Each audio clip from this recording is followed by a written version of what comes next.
My husband asked for a divorce the day after I told him I was pregnant with twins.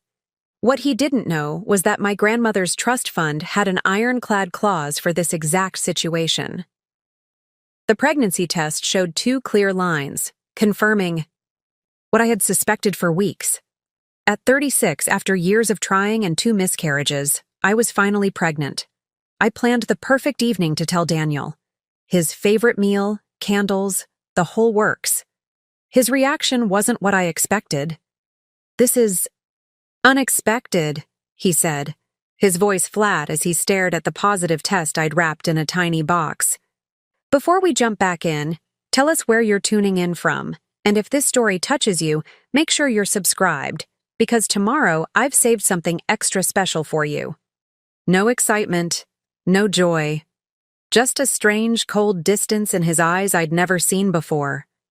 I tried to mask my disappointment. "I know the timing isn't perfect with your new position at the firm, but we've wanted this for so long." I reached for his hand across our dining room table, but he pulled away, checking his watch.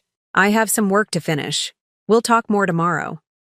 He stood up, leaving his barely touched salmon on the plate. The front door closed behind him before I could say another word. I sat alone at our table for hours, the candles burning down, to stubs, trying to understand what had just happened. Daniel and I had been married for 8 years. We'd spent 3 of those years actively trying for a baby. This should have been our moment of triumph, of celebration. Instead, it felt like something had broken between us. My phone buzzed at 11:42 p.m. A text from Daniel. "Staying at the office tonight. Don't wait up." The next morning, I woke to an empty bed again. The house was silent, that peculiar kind of silence that feels heavy, pregnant with unspoken words. I made myself tea, unable to stomach anything else, and waited. Around 9 a.m., I heard his key in the lock. Daniel walked in looking immaculate in a fresh suit. He must have kept clothes at the office. His face was composed, emotionless, as he set his briefcase on the counter and poured himself coffee without looking at me. "I've been doing a lot of thinking," he began, his voice eerily calm. "This pregnancy, it's not what I want anymore." The mug slipped from my hand, shattering on the kitchen floor. "What are you talking about? We've been trying for years. You were the one who suggested fertility treatments." "That was before." He straightened his tie, still not meeting my eyes. "Before the partnership opportunity, before the future I see for myself now. I can't do this. A baby, the suburbs, the minivan life. That's not who I am anymore." I stared at him, this stranger in my kitchen wearing my husband's face. "So what are you saying exactly?" He finally looked at me, his blue eyes, cold and determined. "I want a divorce, Olivia. I've already spoken to a lawyer." The world tilted beneath me. I gripped the counter to steady myself. "You've spoken to a lawyer? When?" "It doesn't matter." He pulled an envelope from his briefcase. "These are the initial papers. My lawyer will contact yours to work out the details." I couldn't breathe, couldn't think. "You're leaving me because I'm pregnant? After we spent years trying to have a baby?" "It's not just the pregnancy. We've been growing apart for years. You must have felt it too." His tone was practiced, rehearsed. "This is just the catalyst that made me finally admit what I've known for some time. We want different things now." "What different things?" "Last month you were talking about names for our future children." He had the decency to look away then. "People change, Olivia. I've changed." "What about our baby?" I whispered, my hand instinctively moving to my still flat stomach. "I'll provide financial support, of course. I'm not a monster." He checked his watch again, a new habit I was beginning to despise. "I have a meeting at 11. My lawyer's contact information is in the envelope. I'll be staying at the Madison Hotel until I find a place." And just like that, he was gone. Again. I slid to the floor, surrounded by shards of my broken mug, the envelope mocking me from the counter above. This couldn't be happening. Not now. Not when I was finally pregnant after years of heartbreak. I don't know how long I sat there, my mind replaying every moment of our relationship, searching for signs I might have missed. Daniel and I had met at a charity gala where I was working, as an event coordinator. He was already a rising star at his law firm, charming everyone in the room. When he focused those charms on me, I never stood a chance. Our courtship was a whirlwind. Dinners at exclusive restaurants, weekend getaways to vineyard estates, front-row tickets to shows I could never have afforded on my salary. I fell hard, and fast for this man who seemed to have stepped out of a dream. When we married, I'd left my job at his suggestion. "My wife doesn't need to work," he'd said. "I want to take care of you." At the time, it felt romantic. Now I wondered if it had been the first step in making me dependent on him. My phone rang, jolting me back to the present. Dr. Winters, my obstetrician. "Olivia, congratulations again on your pregnancy. I've been looking over your blood work from yesterday, and there's something we should discuss." I braced myself for more. Bad news. Hadn't the universe taken enough from me today? "Your HCG levels are significantly higher than expected for this stage of pregnancy," she continued. "I'd like you to come in for an ultrasound as soon as possible. It could be nothing, but I want to make sure everything's progressing as it should." 3 hours later, I lay on an examination table, still numb from Daniel's announcement, as Dr. Winters moved the ultrasound wand over my stomach. "Ah, there we go," she said, her voice warm with excitement. "That explains the elevated hormones. Olivia, you're having twins!" Twins. The word echoed in my hollow chest. 2 babies. 2 heartbeats flickering on the screen. 2 lives depending on me now. I don't know what to say. Tears spilled down my cheeks. Tears of joy, of fear, of overwhelming uncertainty. "It's a lot to take in," Dr. Winters said gently, handing me a tissue. "Is Daniel here with you today?" The question pierced through me. "No," I managed. "He's busy." Dr. Winters nodded, not pressing further. "Well, let's print some photos for you to take home. You're about 8 weeks along, and everything looks healthy so far." I left the clinic in a daze, clutching the ultrasound. Photos in my hand. Twins. I was carrying twins, and my husband wanted a divorce. The cruel irony wasn't lost on me. After years of trying to start our family, I was finally pregnant with not 1, but 2 babies. And Daniel was walking away. I sat in my car, unable to drive, unable to think straight. Who could I call? My parents had both passed away years ago. My sister lived across the country with her own family. Most of our friends were really Daniel's friends, colleagues from the firm and their spouses. People who would likely side with him when the news of our separation spread. There was really only one person I could think of. My grandmother's attorney, Margaret Blackwell. She had handled my inheritance when Grandma Eleanor died 5 years ago, a modest trust fund that Daniel had insisted we leave untouched, for emergencies. He'd never liked that the money was in my name alone, one of my grandmother's stipulations. "Never give a man complete control of your finances, Olivia," Grandma had told me shortly before she passed. "Even the good ones can change when money's involved." I'd dismissed her words as outdated thinking from a woman who'd lived through a different era. Now, I wondered if she'd somehow seen this coming. With trembling fingers, I dialed Margaret's number.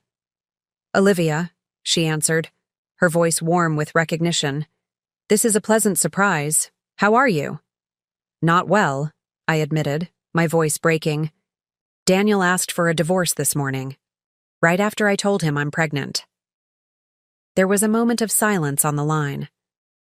"I see," Margaret finally said, her tone shifting to something harder, more professional.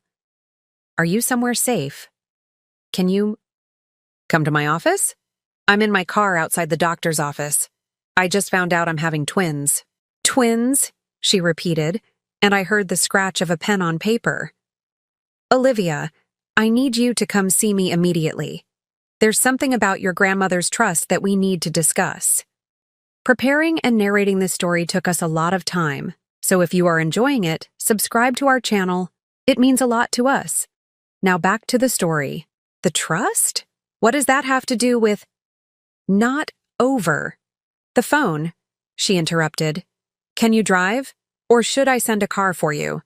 I can drive." The strange urgency in her voice cut through my fog of shock. "Good. I'll clear my afternoon. Be here at 2. As I navigated the familiar streets toward downtown, my mind raced with questions. What did my grandmother's trust fund have to do with Daniel's sudden decision to leave me? The fund wasn't particularly large, enough to provide a comfortable safety net, but certainly not life-changing money. Daniel earned more than that in 2 years at his firm. I parked in the visitor's lot of the imposing glass building where Margaret's law firm occupied the top 3 floors. In the elevator, I caught my reflection. Pale face, red-rimmed eyes, hair hastily pulled back. I looked nothing like the polished, confident woman who had always stood proudly beside Daniel at firm events. That woman felt like a stranger now. Margaret was waiting for me when the receptionist showed me into her office, a corner suite with views of the city skyline. She took one look at me and immediately came around her massive desk. "Oh, Olivia," she said, guiding me to a comfortable chair and pressing a glass of water into my hand. "I am so sorry about Daniel, but I have to say I'm not entirely surprised." I stared at her. "What do you mean? Did you know this would happen?" "Not specifically," she said, returning to her chair. "But your grandmother had concerns. That's why she structured your trust the way she did." Margaret opened a folder on her desk, putting on her reading glasses. "Eleanor came to me about a month before she passed away. She wanted to make some very specific adjustments to your trust fund." I sipped the water, trying to focus through my exhaustion. "What kind of adjustments?" Margaret looked up at me, her eyes sharp behind her glasses. "She added a marriage protection clause with a pregnancy contingency." "A what?" "In simple terms, if your spouse ever abandoned you during a pregnancy, the trust would immediately activate its secondary provisions." Margaret closed the folder. "Olivia, there's no delicate way to say this. Your grandmother suspected Daniel might leave you if things got difficult or if something more appealing came along." The water glass nearly slipped from my fingers. "That's ridiculous. Grandma loved Daniel. She told me how charming he was, how perfect for me." "She said those things to your face," Margaret corrected gently. "To me, she expressed different opinions. She saw something in him that concerned her, something beneath the charm and the perfect manners." I shook my head, unwilling to believe it. Even if she had doubts, how could she possibly have predicted this specific situation? That's impossible. Not predicted precisely, protected against. Margaret removed her glasses. Eleanor was a remarkable woman who understood people in ways that sometimes seemed uncanny. She'd seen similar situations play out with friends over the years. She wanted to make sure you were protected, just in case. Protected how? Margaret's expression shifted to something I couldn't quite read. Satisfaction, perhaps, or vindication. "That's what we need to discuss," she said, leaning forward. "Because as of this morning, when Daniel asked for a divorce while you're carrying his children, your grandmother's contingency plan has officially activated, and Daniel has no idea what's coming." I left Margaret's office with my head spinning, clutching a folder full of documents I could barely comprehend. The early evening air felt thick, oppressive, as I made my way to my car. My phone had been buzzing incessantly for the past hour, all messages from Daniel. "Where are you? We need to discuss the logistics of separation. My lawyer needs to know who's representing you. Are you ignoring me?" I silenced the phone and slipped it back into my purse. Let him wonder. Let him worry. For once, Daniel could wait for me. The hotel where he was staying was only 15 minutes from Margaret's office. I hadn't planned to go there, hadn't planned anything really. But now I found myself pulling into the visitor parking lot of the Madison, an upscale boutique hotel where Daniel and I had once spent our 5th anniversary. The irony wasn't lost. On me. Our last anniversary had been celebrated in Paris. Our next would never come. The elegant lobby was quiet at this hour, the afternoon lull before business travelers returned from their meetings. I approached the front desk, summoning the poised demeanor I'd perfected as Daniel's wife at countless firm events. "I'm here to see Daniel Matthews, please. His wife," I added, still technically true. The young man at the desk smiled. "Of course, Mrs. Matthews. He's in suite 712. Would you like me to call up?" "No need," I said smoothly. "I'd like to surprise him." In the elevator, I caught my reflection again in the mirrored walls. I looked different somehow, still exhausted, still pale, but there was something new in my eyes, a hardness that hadn't been there this morning. I stepped out onto the 7th floor, my heart pounding against my ribs as I walked down the hushed corridor. What was I doing here? What did I expect to accomplish? Margaret had advised me to wait, to let her team handle everything, but something in me needed to see Daniel's face when I told him about the twins. About what my grandmother had done. I raised my hand to knock on door 712, but hesitated when I heard voices inside. Daniel's voice and a woman's. Laughing. My hand fell to my side as a cold realization washed over me. I'd been so stunned by his request for divorce, so blindsided that I hadn't stopped to ask the most obvious question. Why now? What had changed? Now I knew, or at least I had a strong suspicion. I knocked, 3 sharp raps that silenced the voices inside. Footsteps approached, and then the door swung open. Daniel's expression shifted from annoyance to shock when he saw me. "Olivia, what are you—" "Who is it, Danny?" called the female voice from inside the suite. Danny. In 8 years of marriage, I had never once called him Danny. I pushed past him into the suite. It was spacious and elegantly appointed, with floor-to-ceiling windows overlooking the city. Sitting on the couch, a glass of wine in hand, was a woman I recognized immediately. Vanessa Porter, the new paralegal at Daniel's firm. Young, beautiful, and clearly comfortable in my husband's hotel suite. "Oh," she said, her smile faltering when she saw me. "You must be Daniel's wife." "Soon-to-be ex-wife, apparently," I replied, my voice steadier than I expected. I turned to Daniel. "Well, this explains the sudden divorce. How long has this been going on?" Daniel at least had the grace to look uncomfortable. "Olivia, this isn't what it looks like." "Really?" "Because it looks like you're having an affair with your paralegal, which would explain why you suddenly decided our marriage was over.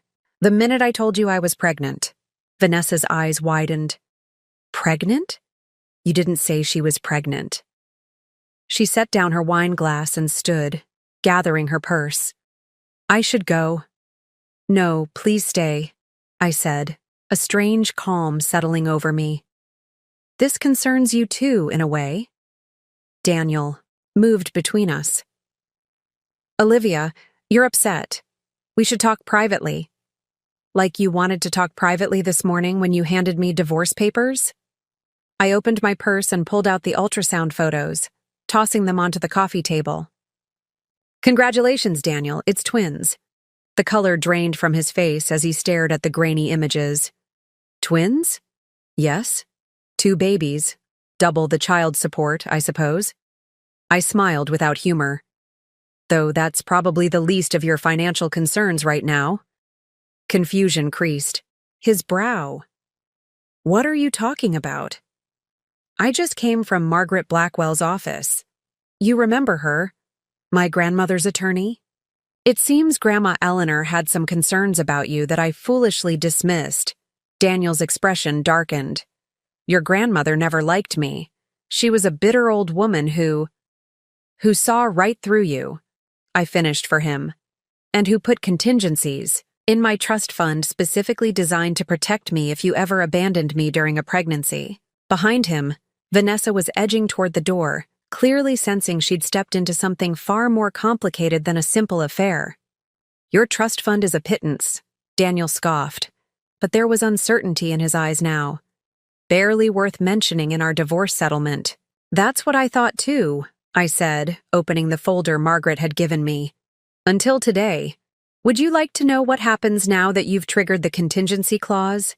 It's really quite fascinating. I don't have time for this, he said, glancing at his watch, that habit again. My lawyer will contact yours. We'll handle this through proper channels.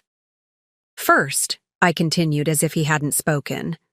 The trust immediately converts from a standard spendthrift trust to what Margaret called a divorce protection butterfly trust.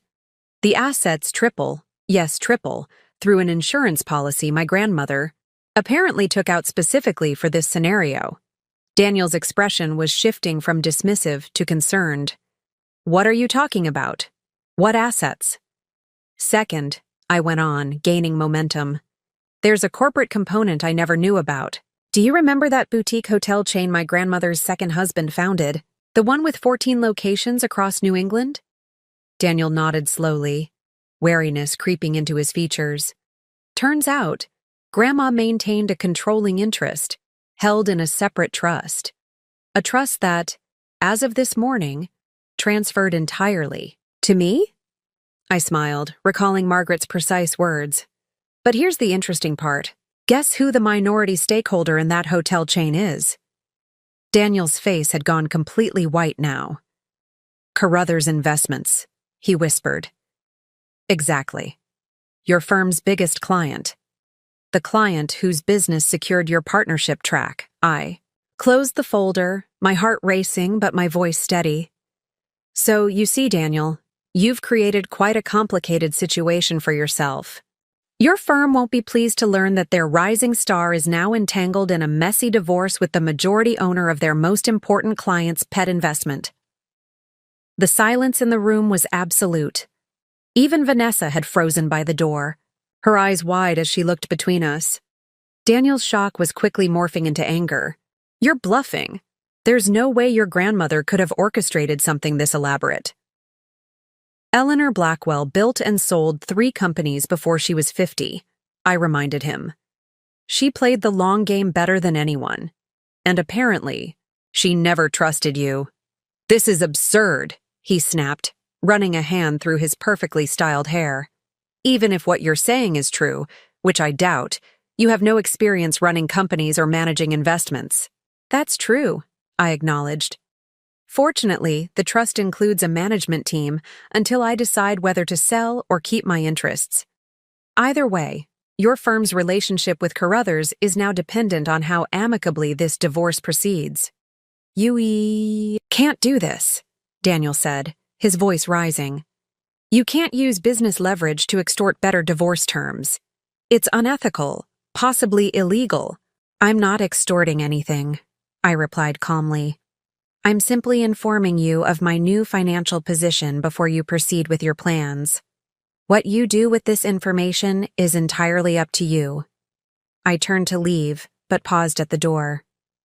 Oh, and Daniel? Margaret will be contacting your lawyer tomorrow about establishing appropriate support for the twins. I suggest you adjust your expectations about how this divorce will unfold.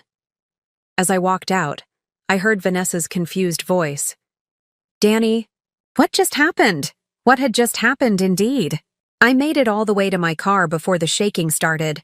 Violent tremors that ran through my entire body as the full impact of the day washed over me. I was pregnant with twins. My marriage was over. And my grandmother, years after her death, had just handed me the power to determine exactly how this divorce would proceed. I started the car with trembling hands, pulling out of the hotel parking lot just as my phone began buzzing again.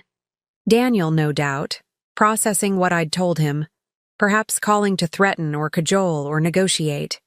I didn't answer. For the first time since I'd met Daniel Matthews, I held all the cards. and I intended to play them exactly as my grandmother would have wanted, with precision, with purpose, and without mercy for the man who thought he could discard me and his unborn children without consequences. As I drove through the darkening city toward the house that would soon be mine alone, one thought kept circling through my mind. Grandma Eleanor had seen this coming somehow. She had looked at my charming, ambitious husband and recognized something I had been too in love to see. A man who would abandon his pregnant wife the moment something better came along. The trust fund had other plans indeed. I barely slept that night. How could I? In the span of 24 hours, my entire life had been upended. Pregnancy confirmed, husband gone, financial situation transformed. I lay awake in our king-sized bed, my hand resting protectively over my stomach, where two tiny lives were growing, oblivious to the chaos surrounding them. By morning, my phone had accumulated 17 missed calls and 28 text messages, most from Daniel, a few from his lawyer, and 3 from numbers I didn't recognize. I ignored them all and made myself a cup of herbal tea, avoiding the coffee I'd loved but now couldn't stomach. The house felt different in the morning light, larger somehow, despite the crushing weight of memories pressing in from every corner. The framed photos on the mantel, our wedding day, beach vacations, holiday parties, now seemed like artifacts from someone else's life. A life built on illusions. At precisely 9 a.m., Margaret called as promised. "How are you holding up?" she asked, her voice warm with concern. "I'm existing," I answered honestly. "It doesn't feel real yet." "That's understandable. Shock takes time to process." She paused. "Daniel's lawyer has been calling my office since 7 a.m. Apparently your husband had a rather sleepless night." Despite everything, I felt a flicker of satisfaction. "I imagine finding out your pregnant wife controls your professional fate would disrupt anyone's sleep." "Indeed." I could hear the smile in Margaret's voice. "Are you ready to hear the next steps?" I took a deep breath. "Yes. Tell me everything." For the next half hour, Margaret outlined the full extent of my grandmother's contingency plan. The trust fund I'd thought was modest, around $300,000, had been merely the visible portion. The hidden assets, triggered by Daniel's abandonment, were substantial. Controlling interest in the hotel chain, minority stakes in 3 commercial properties in Boston, and a diversified investment portfolio worth nearly $4.2 million. "Your grandmother was an extremely shrewd businesswoman," Margaret explained. "She kept these assets compartmentalized for 2 reasons: tax efficiency and to protect you from potential pressure from Daniel." "She really didn't trust him," I murmured, still struggling to reconcile the grandmother who had seemed to adore Daniel at family gatherings with the woman who had secretly built financial fortifications against him. "Eleanor had excellent instincts about people," Margaret said diplomatically. "She wanted to give your marriage every chance to succeed without interference, but she also wanted insurance in place if things went sideways." "And she specifically anticipated this exact scenario? Daniel leaving me during pregnancy?" Margaret hesitated. "Not exactly. The trust had several trigger conditions. Abandonment during pregnancy was one, but there were others. Infidelity discovered during illness, financial exploitation, documented abuse. Your grandmother covered multiple scenarios where she felt, you might be particularly vulnerable." A chill ran through me. "Did she expect my marriage to fail?" "No," Margaret said firmly. "She hoped for the best, but planned for the worst. That was Eleanor's way in everything." As Margaret continued explaining the intricacies of the trust's activation, a notification appeared on my laptop, an email from Daniel with the subject line, "We need to talk." I opened it while Margaret was still speaking. "Olivia, what you did yesterday was completely inappropriate. Ambushing me at the hotel, making wild claims about your grandmother's trust, threatening my professional relationships. This isn't like you. I understand you're emotional right now. Pregnancy hormones can affect judgment, and the news about Twins is obviously overwhelming for both of us. But we need to handle this divorce rationally. My lawyer has prepared a fair settlement proposal that includes generous support for the children. Meet me at Westfields at 1 p.m. today to discuss terms privately, before this situation escalates further and forces me to take a more aggressive legal position. This doesn't need to be messy. Daniel, the condescension dripping from every word made. My blood boil. Pregnancy hormones affecting my judgment? A generous settlement he'd prepared without any input from me? I closed the email without responding. Olivia? Are you still there? Margaret's voice brought me back.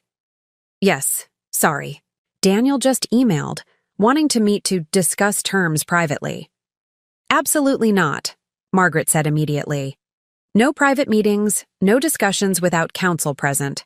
That's standard advice for any divorce, but especially one with these complications.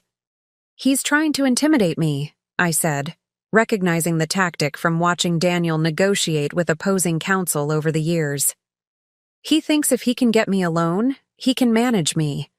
Make me doubt what you've told me or scare me into a quick settlement. Precisely. And that's not happening. Margaret's tone was steel. Now, I've assigned Alexis Chen from our family law division to handle the divorce proceedings specifically. She's brilliant, methodical, and frankly, terrifies opposing counsel. She'll be reaching out today to coordinate. After finishing with Margaret, I sat in the quiet house, contemplating my next moves. Daniel had always controlled the narrative of our marriage, where we lived, who we socialized with, how we spent our money. Even my decision to leave my career had been subtly engineered by him. You're so stressed all the time with that job, he'd said. I make enough for both of us. Think how much happier you'd be focusing on our home, our future family. I'd believed him, surrendered my independence willingly, convinced it was a choice made from love. Now I saw it for what it was. Isolation, dependency, control. My phone buzzed with a text from an unknown number.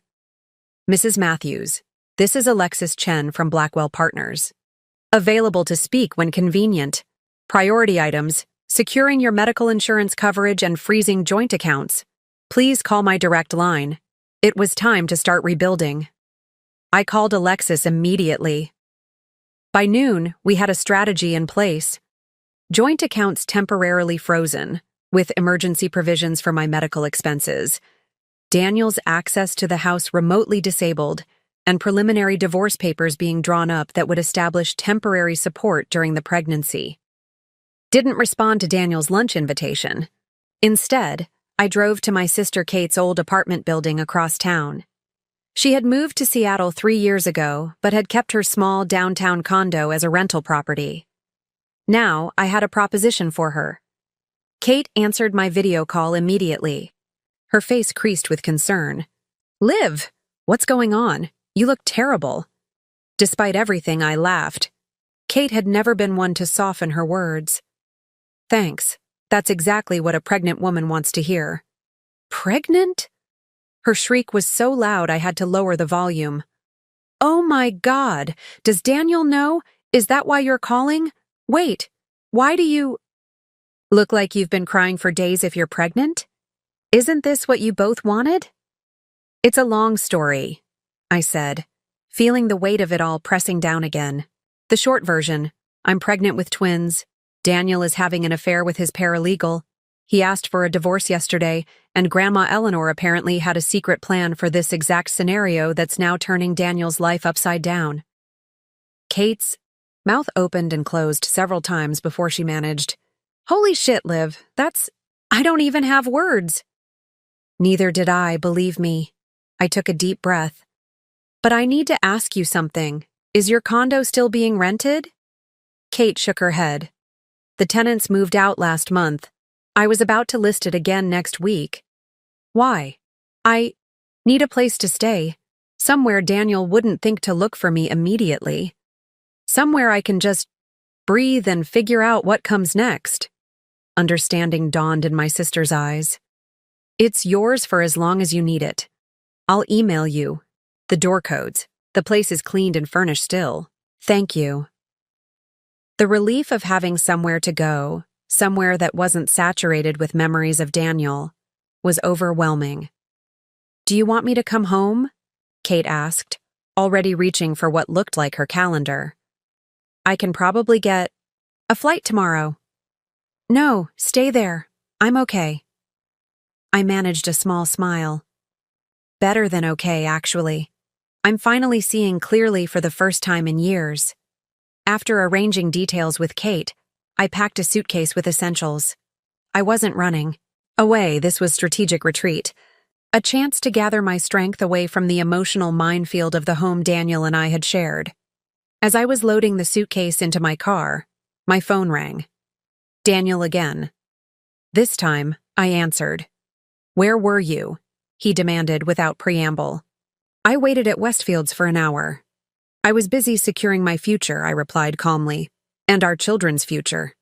His sharp intake of breath told me he still hadn't fully processed the reality of twins. This is exactly what I meant about making emotional decisions. Where are you going? That's my child you're carrying. Children, I corrected. Twins, Daniel. And right now, my priority is their health and my well-being. My lawyer will contact yours with our terms. Our terms? Olivia, be realistic. You don't hold the cards here. I thought about the trust fund, about the hotel chain, about the look on his face when I'd revealed just a fraction of what my grandmother had put in place. Actually, I said quietly, I think you'll find I do. Goodbye, Daniel. I ended the call and drove away from the house we'd shared, toward an uncertain future that, for the first time in years, would be shaped by my choices alone.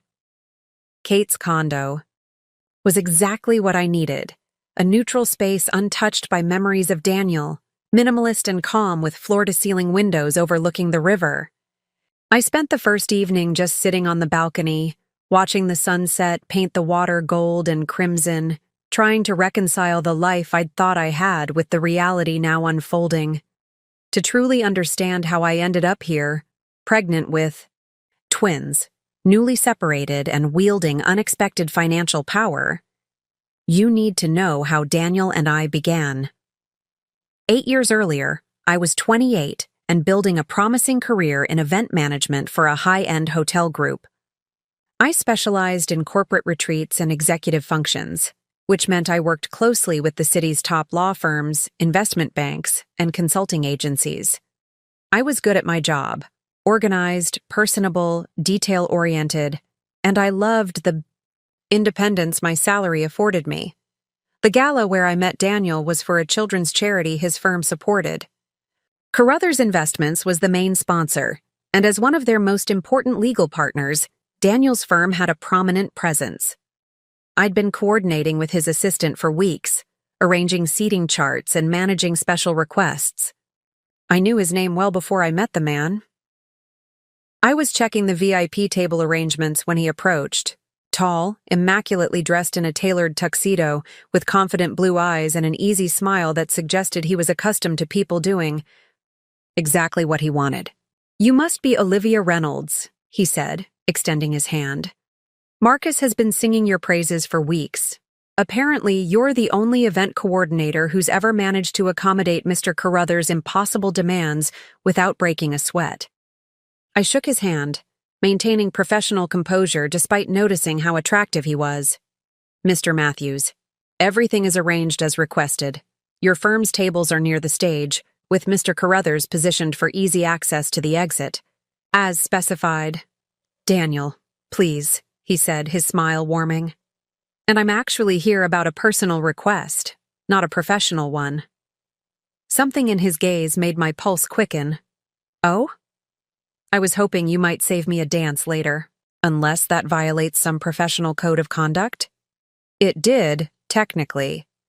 My company preferred we maintain strict boundaries with clients. But something about the way he looked at me, like I was the only person in a room of hundreds, made me hesitate. I generally don't mix business with pleasure, Mr. Matthews. Daniel, he corrected again. And technically, your client is my assistant Marcus, not me. So perhaps this falls into a gray area? I couldn't help but smile at his persistence. I'll consider it. I'll take that as a promising start, he replied, his confidence never wavering. I'll find you after the speeches. He did find me, and we did dance. One dance became 3, which became a conversation on the terrace under starlight, which became an exchange of phone numbers. By the end of the evening, I'd broken my professional rule and agreed to have dinner with him the following week. Our courtship was a whirlwind. Daniel was charming, attentive, seemingly perfect in every way. He sent flowers to my office, remembered small details from our conversations, planned elaborate dates that showed thought and care. When he took me to his family's lake house for a weekend, he recreated our first dance on the dock under string lights. I knew you were special the moment I saw you, he told me that night, cradling my face in his hands, so competent, so poised. But with this fire in your eyes, I couldn't look away. I fell hard and fast. How could I not? Daniel represented everything I thought I wanted: stability, success, romance. He spoke about marriage within 3 months, introduced me to his colleagues as the woman who finally captured me, and seemed genuinely interested in building a life together. There were warning signs, looking back. Small moments when his mask slipped to reveal something colder underneath. Like when a waiter mixed up our order and Daniel's charming demeanor instantly transformed into cutting condescension. Or how he subtly criticized my apartment, my clothes, my friends, always framed as helpful suggestions rather than judgments. You have such potential, Olivia, he'd say. I just want to help you shine. I rationalized these moments as evidence of his high standards, his attention to detail, the same traits that made him successful in his career. And when he proposed 6 months after we met, presenting a diamond ring that must have cost a small fortune, I said yes without hesitation. My parents had both passed away years earlier. My father from heart disease when I was in college, my mother from cancer shortly after. Kate was my only immediate family, and she lived across the country. My grandmother, Eleanor, became my closest family support. Grandma Eleanor was a force of nature, widowed twice, self-made wealthy through strategic investments and business ventures, fiercely independent even in her 70s. She'd raised my mother alone after my grandfather died young, building her first business while juggling single parenthood. When I brought Daniel to meet her at her Cambridge home, she was gracious but reserved. She asked pointed questions about his family, his career goals, his financial philosophy, all delivered with a smile, but with an intensity that made Daniel shift in his seat. He's a bit traditional, isn't he? She observed after he left. Very focused on appearances. He's ambitious, I defended. He has plans for our future. She sipped her tea thoughtfully. And what about your plans, darling? Your career is going so well. We'll figure it out, I said confidently. Daniel supports my independence. Grandma Eleanor didn't argue, but I caught the skeptical arch of her eyebrow. At the time, I dismissed it as generational difference. A woman who'd fought for her place in male-dominated industries, worrying unnecessarily about modern marriage. Just promise me one thing, she said before I left. Keep something of your own. Every woman needs resources that belong to her alone. I promised, not fully understanding what she meant or why it mattered. I was in love. Daniel and I were partners. What was his was mine, and vice versa. That's what marriage meant, wasn't it? The wedding was lavish. Daniel's partners at the firm expected nothing less. And afterward, we moved into a beautiful brownstone in the historic district. Daniel's name was on the deed. It's simpler this way for the mortgage, he explained when I questioned it. With your name off the property, we qualify for better terms since my income is higher. It's still our home. I believed him, just as I believed him when he suggested I consider leaving my job after a particularly stressful event left me exhausted. "You don't need to work these crazy hours," he said, massaging my shoulders as I nursed a stress headache. "I make more than enough. For both of us. Think about it. You could focus on making our house a home, maybe do some charity work like the other partners' wives. And when we have children, you'd already be established at home." The idea was tempting, especially presented as his concern for my well-being rather than his desire to mold me into the perfect lawyer's wife. 3 months after our wedding, I resigned from my position, promising to stay in touch with my colleagues and maybe do some consulting work to keep my skills fresh. That consulting work never materialized. Somehow, there was always a reason to postpone: a dinner with Daniel's colleagues, renovations to oversee, social obligations that seemed to multiply once I became a full-time wife. My world gradually contracted until it revolved entirely around Daniel's needs, Daniel's schedule, Daniel's ambitions.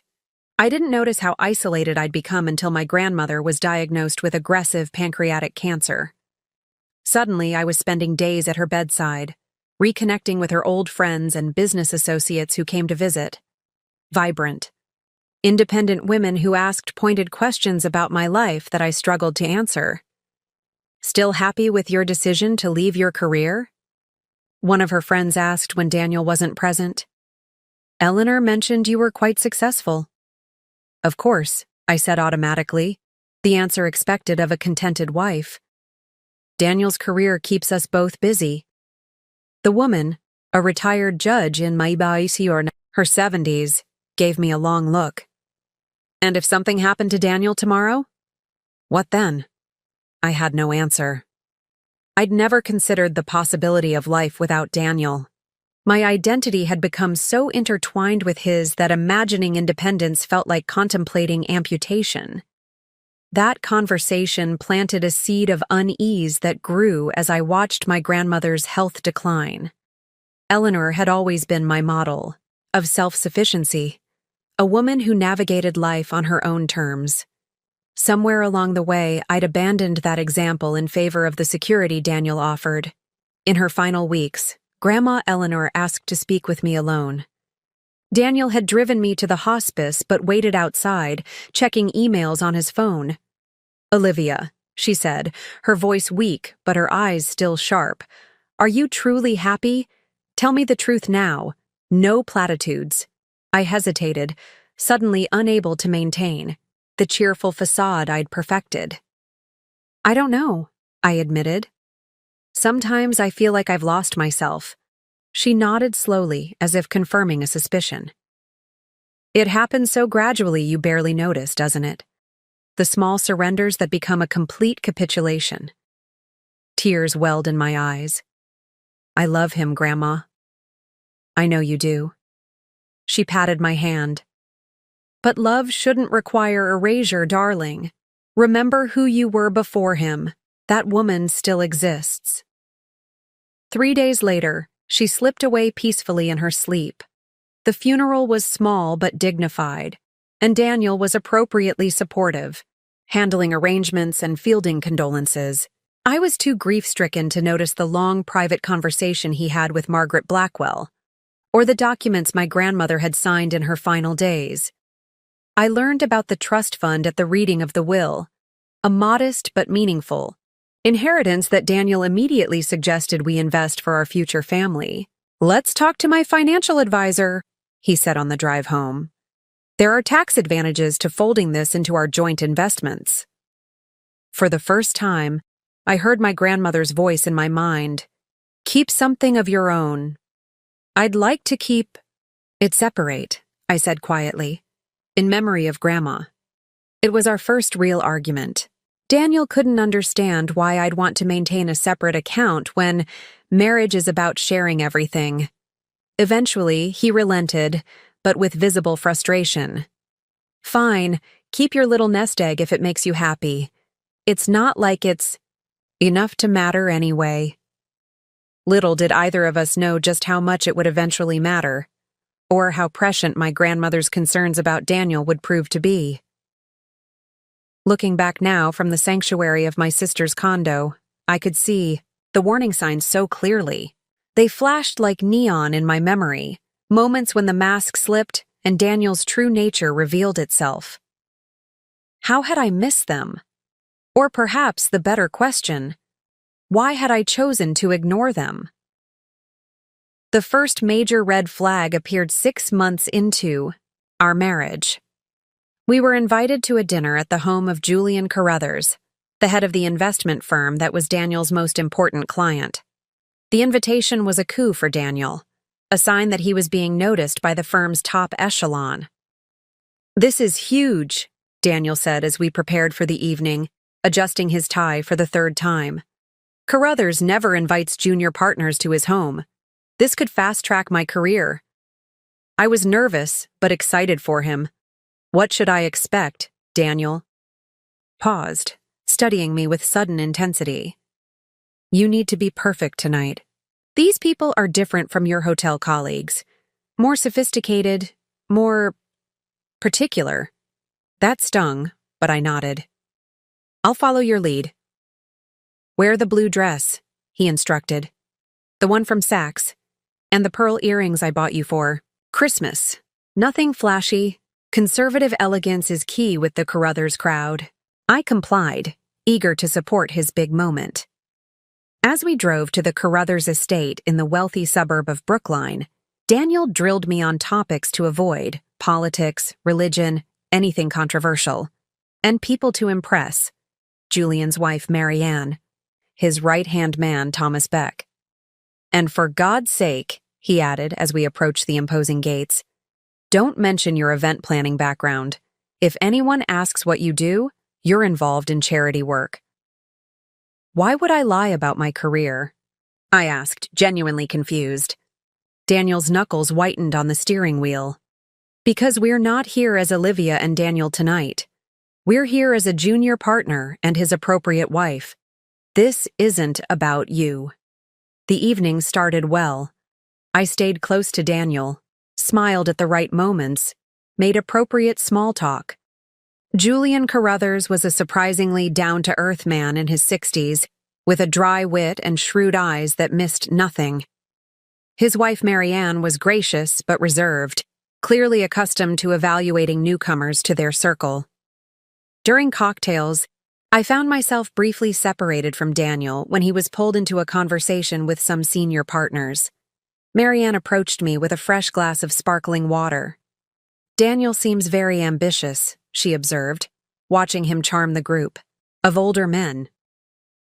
"How are you finding life as a law firm wife? It can be an adjustment." "It's been interesting," I replied carefully. "Different from my previous work rhythm." "Oh? What did you do before?" Her question seemed genuinely interested. Before I could consider Daniel's warning, I answered honestly. "I was an event manager for the Grandview Hotel Group. Corporate events, mostly, which is actually how Daniel and I met." Marianne's eyes lit up. "Really? We used Grandview for our foundation's gala last year. Wonderful team.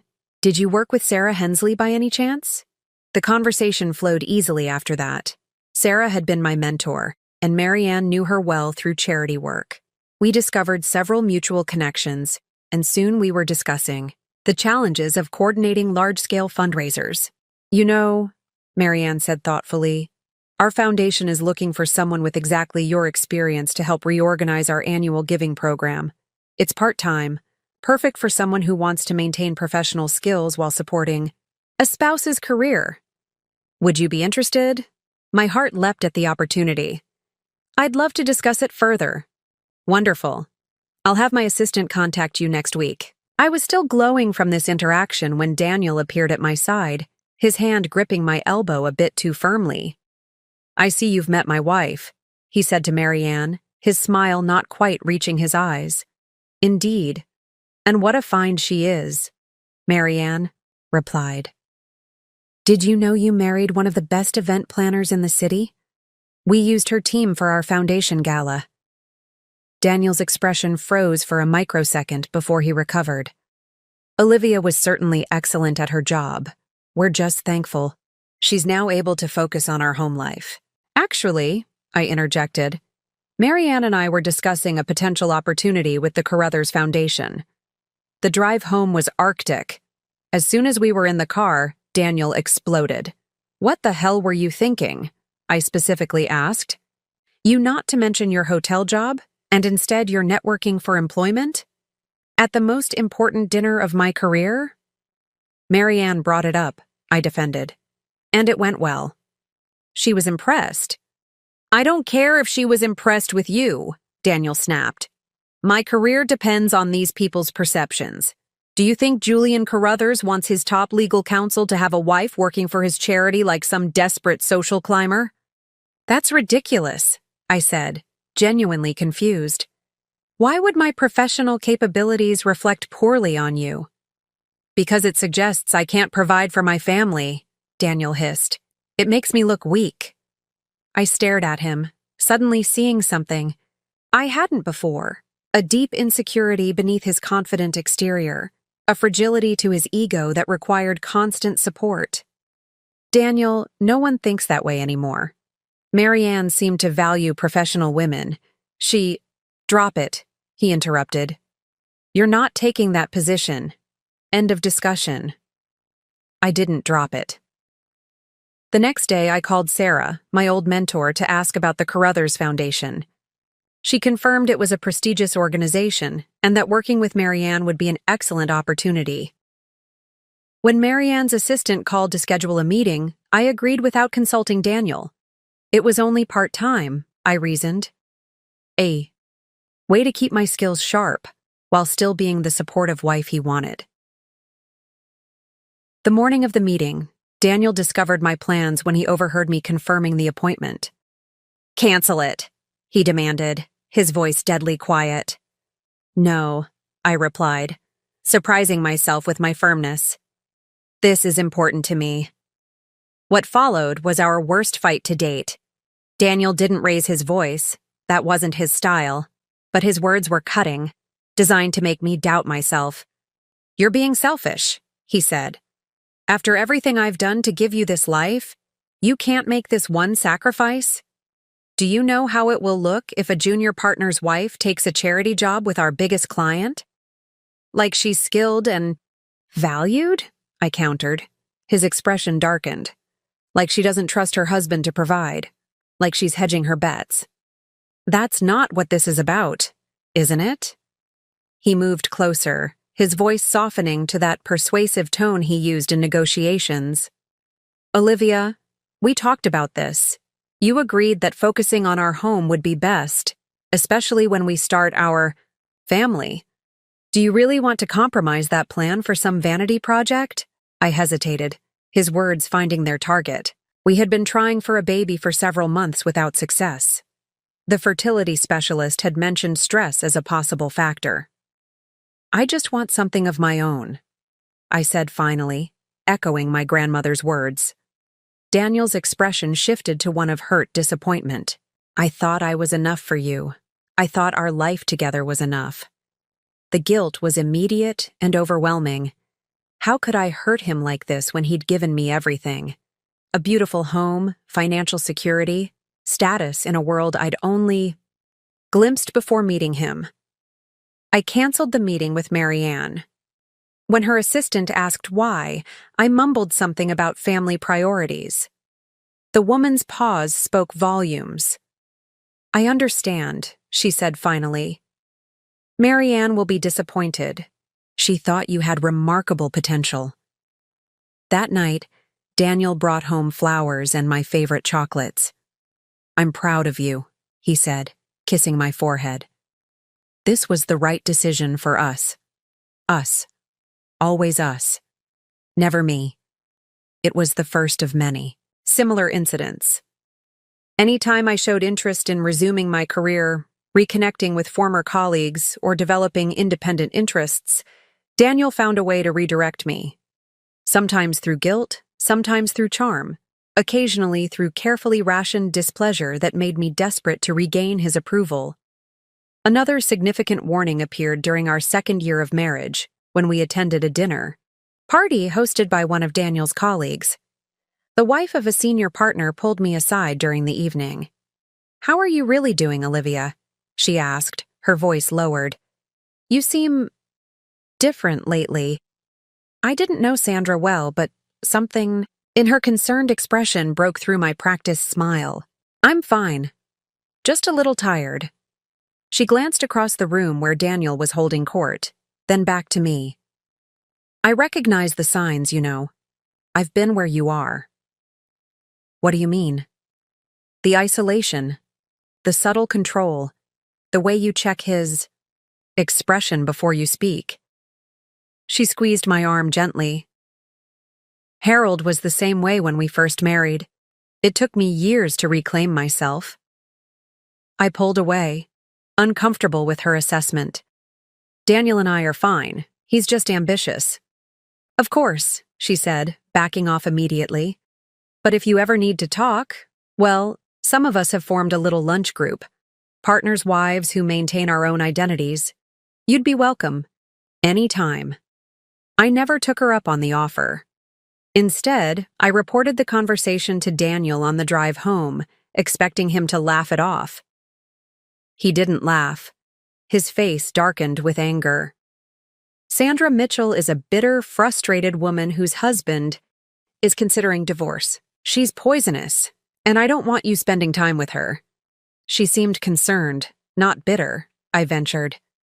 "She's trying to cause problems in happy marriages because her own is failing," Daniel said dismissively. "Promise me you'll keep your distance," I promised, adding Sandra to the growing list of people I avoided to keep peace in my marriage. Former colleagues, old friends whose lifestyles Daniel deemed immature or unprofessional. Even Kate, during a period when Daniel felt her progressive politics might damage his standing at the conservative firm. My world contracted further, until virtually all my social connections were through Daniel.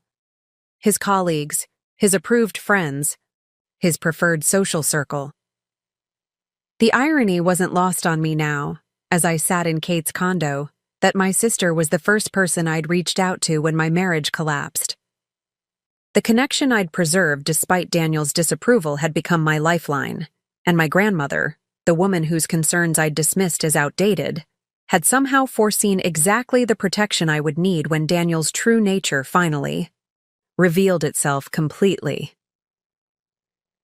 After 3 years of marriage, Daniel and I began trying for a baby. I had just turned 31, and Daniel, at 36, was finally established enough at the firm to consider expanding our family. Or at least, that's how he framed it, as if children were another milestone on his carefully plotted career trajectory. "The timing is perfect now," he explained as we sat in our immaculate living room one evening. "Harrison made partner with his first child on the way, and Carruthers always comments on how he values family men. Plus, it will give you something meaningful to focus on." I bristled at the implication that my current life lacked meaning, but I kept that thought to myself.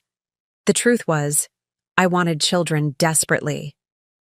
Despite the growing unease in my marriage, I clung to the hope that becoming parents would bring us closer, would give me the purpose I'd been missing since leaving my career. What I didn't anticipate was how difficult the journey would be, or how it would expose the deepest cracks in our relationship. After 6 months of trying without success, I suggested we see a fertility specialist.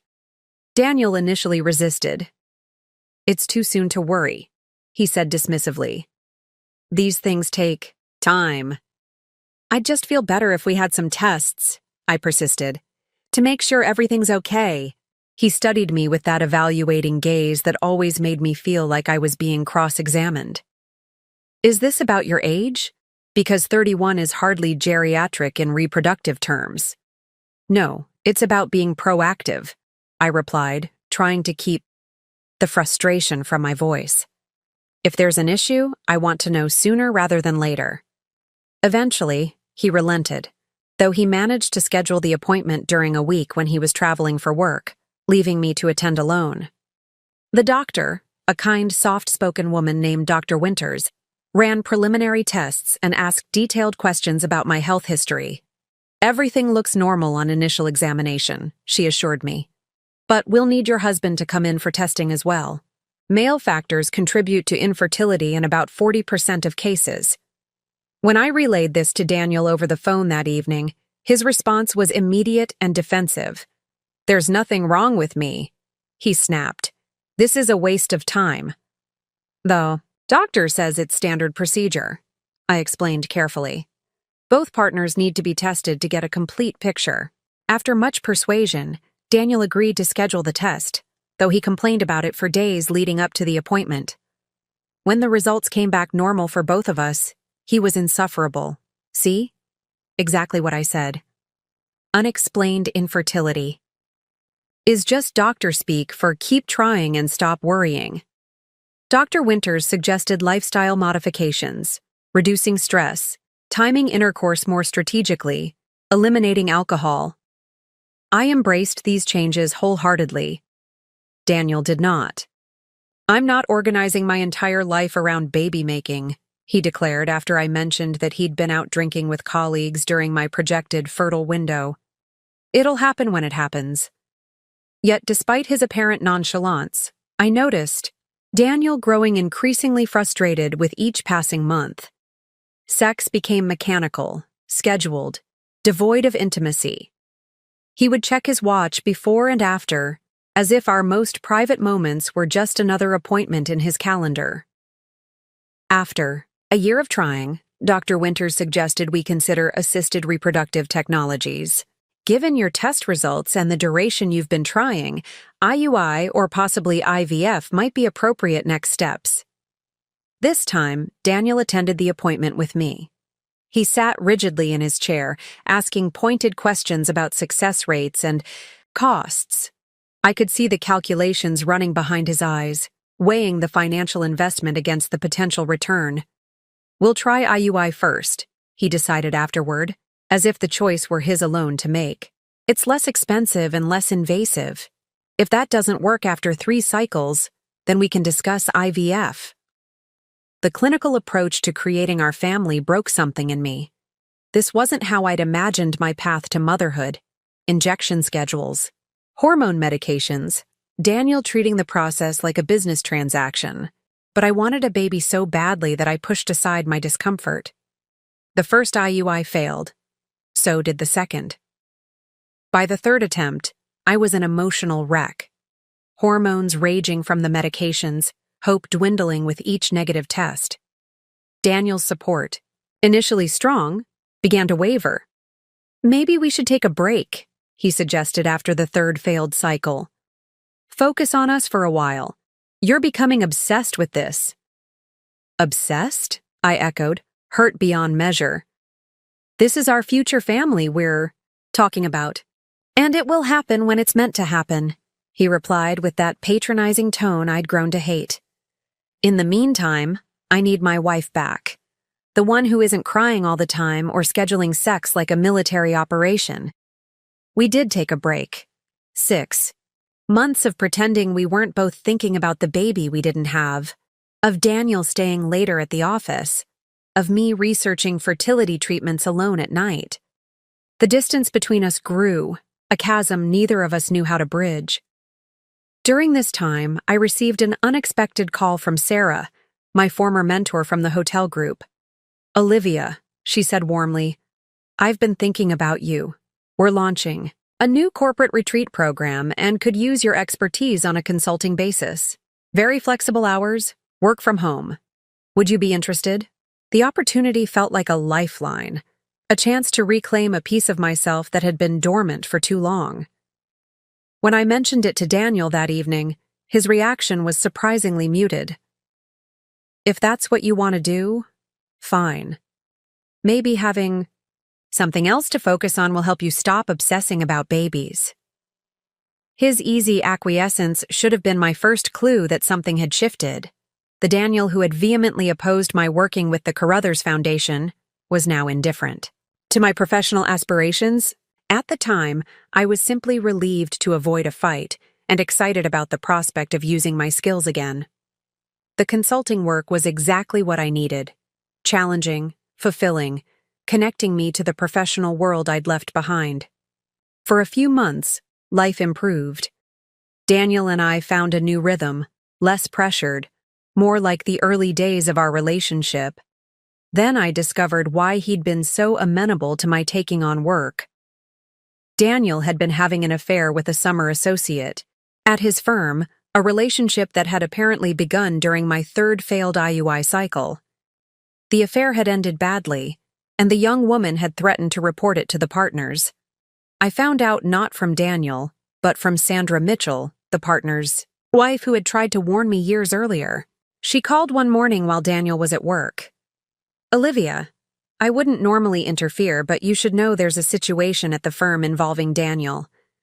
A summer associate named Rebecca has made certain allegations. It's being handled quietly. But I thought you deserved to know." The confrontation that evening was ugly. Daniel denied it at first, then minimized. It was just a few times it meant nothing, then blamed me.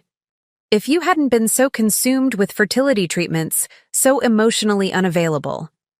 I was devastated, but, to my own surprise, not. Broken.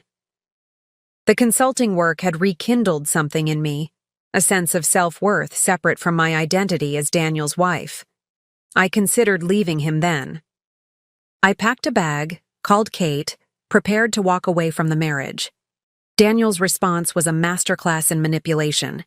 He broke down in tears, something I'd never seen before, begged for forgiveness, promised therapy, both individual and couples. He admitted to a moment of weakness during a stressful period and vowed it would never happen again. "We've invested too much in this marriage to throw it away," he pleaded. "Think about the family we're trying to build. We can come back from this stronger." Against my better judgment, against Kate's explicit advice, I stayed. The investment felt too great to abandon. 5 years of marriage, thousands of dollars, infertility treatments. The dream of the family we'd planned together. I couldn't walk away, not without trying everything possible to save what we'd built. The reconciliation process was grueling. Weekly therapy sessions where Daniel said all the right things, made all the right promises. He became attentive again, bringing home flowers, planning date nights, even attending additional fertility appointments without complaint. 6 months after the affair revelation, we decided to try IVF. The financial commitment was substantial, but Daniel insisted we could afford it. "Nothing is more important than building our family," he said, holding my hand as we signed the treatment consent forms. "I want to be the father of your children, Olivia. That's all that matters to me now." I believed him. Maybe I needed to believe him. The alternative, that I had invested years of my life in a man who could betray me so completely, was too painful to consider. The first round of IVF was physically and emotionally demanding. Daily injections, frequent monitoring appointments, the surgical egg retrieval procedure that left me bloated and uncomfortable. Daniel was present for all of it, holding my hand through blood draws, administering injections when I couldn't reach, bringing me heating pads for the discomfort. When the cycle failed, all 5 embryos failing to implant or develop properly, I was crushed. Daniel seemed genuinely disappointed too, holding me as I cried through the night after receiving the negative test.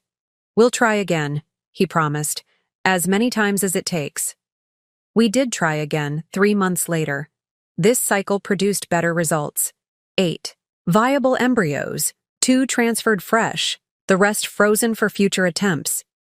The 2-week wait between embryo transfer and pregnancy testing was excruciating. I vacillated between cautious hope and preemptive grief, preparing myself for either outcome. When the clinic called with positive results, I couldn't believe it. My HCG levels were strong, indicating a successful implantation. Daniel and I celebrated. With a quiet dinner at home, both of us almost afraid to fully embrace the joy for fear it would be snatched away. Early ultrasounds confirmed a viable pregnancy with a strong heartbeat. As we passed the first trimester milestone, I began to relax, to believe that this might actually happen. Daniel seemed transformed, attentive, protective, excitedly discussing names and nursery designs. Our marriage felt healed, the affair a terrible chapter we'd moved beyond. The investment had paid off. Or so I thought, until the day I discovered I was carrying twins, and my husband decided our reconciliation had served its purpose. All those years of sacrifice, of putting his needs first, of forgiving the unforgivable, they culminated in a moment of perfect clarity. I had invested everything in a man who saw me as nothing more than a means to an end. At 12 weeks pregnant, with the first trimester safely behind us, I decided to plan a special evening to celebrate this milestone. The morning sickness that had plagued me for weeks had finally subsided, and for the first time, I felt genuinely excited about the pregnancy rather than anxiously waiting for something to go wrong. I spent the day preparing Daniel's favorite meal, beef Wellington with roasted vegetables and chocolate soufflé for dessert. I set the dining room table with our wedding china, lit candles, and even put on the dress he'd bought me for our last anniversary, a flowing emerald silk that still fit my barely changed figure. As I moved around the kitchen, I felt a fragile hope blooming. Perhaps the baby, I didn't yet know I was carrying twins, would be the thing that finally cemented our marriage, that made Daniel truly commit to our family in ways he'd always hesitated to before. I'd just taken the soufflés out of the oven when I heard his key in the lock. Daniel walked in, his face lighting up with surprise at the transformed dining room.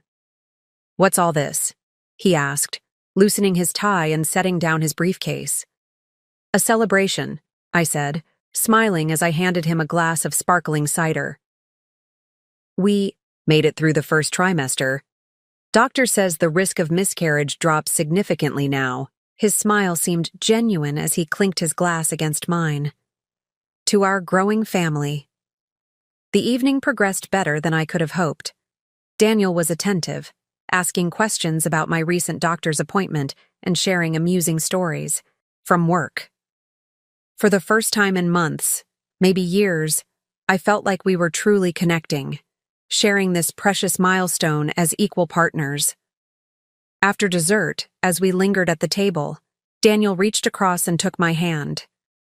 "I have news too," he said, his eyes bright with excitement. "I didn't want to overshadow your celebration, but they're announcing a new senior partner next month and Harrison practically confirmed it's going to be me." My heart swelled with genuine happiness for him. Daniel had been working toward partnership for our entire marriage. "That's wonderful. When will it be official?" "After the quarterly partners meeting," he said, squeezing my hand. "But it's already been decided. The youngest senior partner in the firm's history." "We should celebrate properly this weekend," I suggested. "Dinner. At Marcel's, perhaps? We could invite some of the partners and their wives." A strange expression flickered across his face. "Actually, I've been meaning to talk to you about something related to that." I waited, still smiling, completely unprepared for what came next.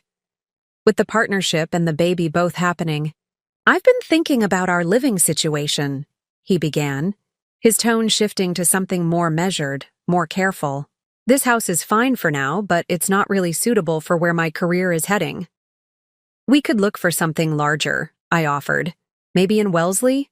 Those colonial homes you've always admired?" "That's not exactly what I had in mind."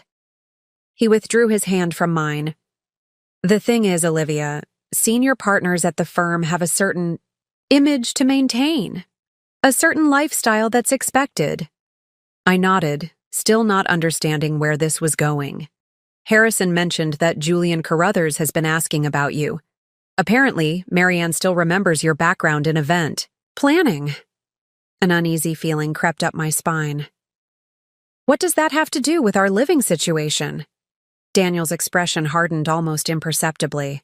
"The partners' wives are expected to be active in the firm's social and philanthropic initiatives, especially the Carruthers Foundation events. It's part of the package." "I'm pregnant, Daniel. I'll hardly be planning galas with a newborn." "That's exactly my point." He stood up, moving to refill his glass with water. "I've been thinking about this a lot, and I believe we need to consider hiring help once the baby arrives. A full-time nanny, possibly a housekeeper. That way you can focus on the social obligations that come with my new position. I stared at, him, the beautiful evening crumbling around me. You want me to hand our baby to a nanny so I can plan parties for your firm? That's oversimplifying it, he said, his tone taking on that patronizing quality I'd grown to dread. This is about our family's future. My partnership means financial security, the best schools for our child, opportunities most people can only dream of, but it comes with certain expectations. Expectations that I'll be what? The perfect corporate wife? Hosting dinner parties while someone else raises our baby? Daniel's patience visibly thinned. You're being dramatic. Plenty of successful couples employ childcare professionals. It doesn't mean we love our child any less. The word struck me like a physical blow. Our child. Not my career, not my ambition, but our child. Something that should have been equally precious to both of us, yet Daniel was already calculating its place in his professional ascent. I don't want a stranger raising our baby, I said firmly. I want to be present for those early years. And you can be, he countered smoothly, just not exclusively. The firm expects a certain level of social engagement from partners' spouses. That's the reality. Even for new mothers, especially for new mothers, Daniel's voice took on an edge of impatience. It demonstrates proper balance and priority. No one respects a partner whose career takes a back seat to family obligations. I felt sick, and not from pregnancy. So you expect me to pretend our baby isn't a priority? To perform the role of corporate wife while someone else witnesses our child's first smile, first steps, first words? Now you're just being emotional. He checked his watch, a gesture that felt like a dismissal. We don't need to decide everything tonight. I just wanted to start the conversation. The partnership announcement is still weeks away, and the baby won't be here for months. But something had shattered for me in that moment. The last illusion that Daniel and I wanted the same things, valued the same things. I saw with perfect clarity that our child would always be secondary to his ambition, just as I had been. I need some air, I said, standing up so abruptly that my chair scraped loudly against the floor. Don't wait up. I grabbed my coat and keys, ignoring Daniel's confused protests. The night air was cool against my flushed skin as I walked briskly through our neighborhood, my thoughts racing.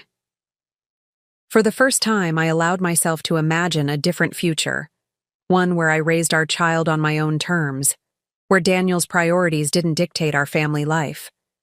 It was a terrifying thought, but also strangely liberating.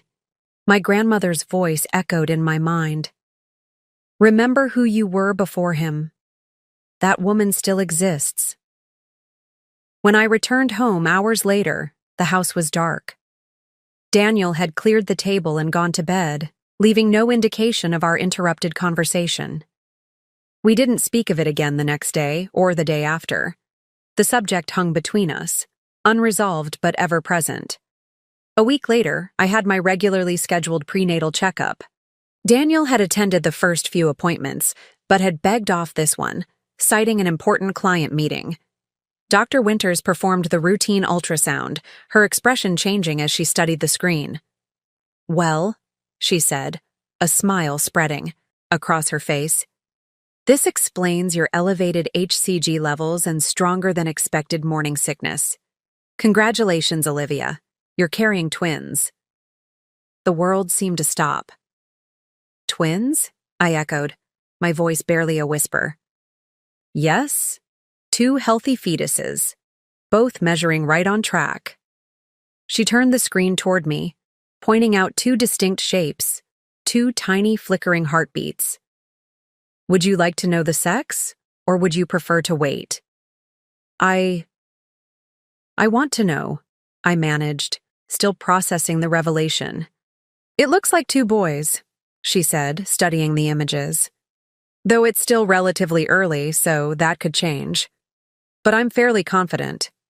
Twin boys, 2 babies, double the joy, double the responsibility, and double the complication for Daniel's carefully planned ascent to partnership.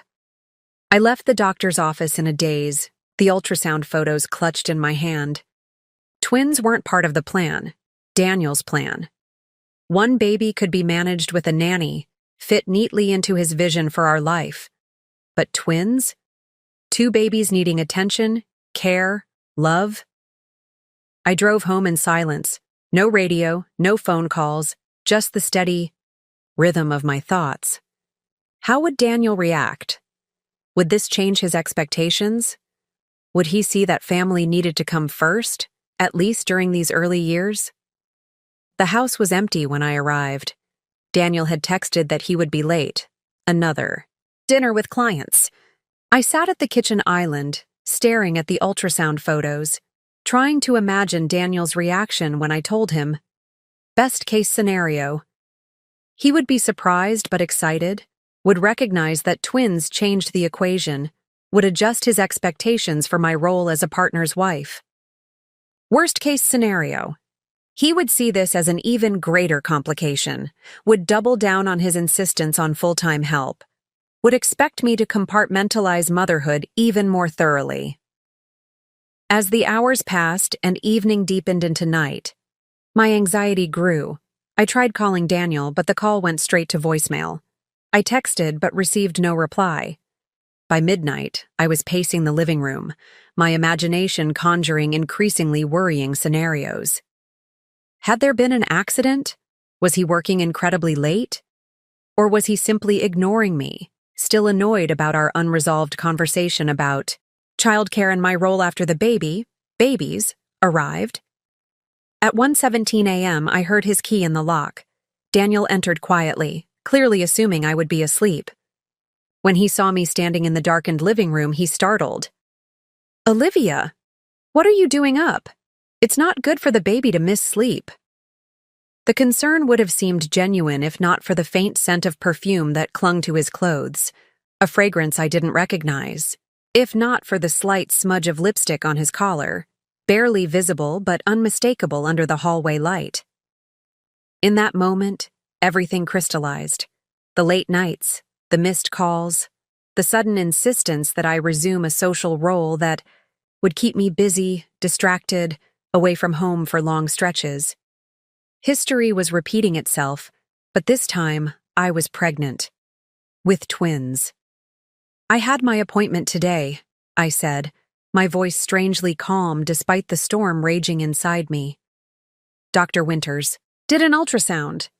Daniel set down his briefcase, loosening his tie with practiced ease. "Everything okay?"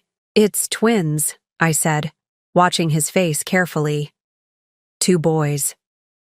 His expression froze, a series of emotions flickering across his features too quickly to identify. Shock, certainly, concern, calculation, and something else, something that looked terrifyingly like resentment. "Twins," he repeated, the word falling heavily between us. "Are you sure?" I handed him the ultrasound photos. 2 heartbeats, 2 babies, due in 6 months. Daniel stared at the images, his brow furrowed. Then he looked up at me, his expression now carefully composed into something resembling enthusiasm. "Well, this is unexpected, but we'll figure it out. The perfume, the lipstick, the late nights, the insistence on nannies and my return to social obligations. All the pieces fell into perfect, horrible alignment. And in that moment, I knew with absolute certainty that when I told Daniel I was pregnant with twins, I had inadvertently triggered the event that would ultimately end our marriage. The week after discovering I was carrying twins, and the evidence of Daniel's likely new affair, was surreal. We existed in a strange limbo, going through the motions of normal life while a seismic shift rumbled beneath the surface of our marriage. Daniel was suddenly attentive again, arriving home at reasonable hours, asking about my prenatal vitamins, even suggesting we start looking at nursery designs. But there was a mechanical quality to his concern, as if he were playing a role he no longer believed in. I said nothing about the perfume, the lipstick, the late-night return.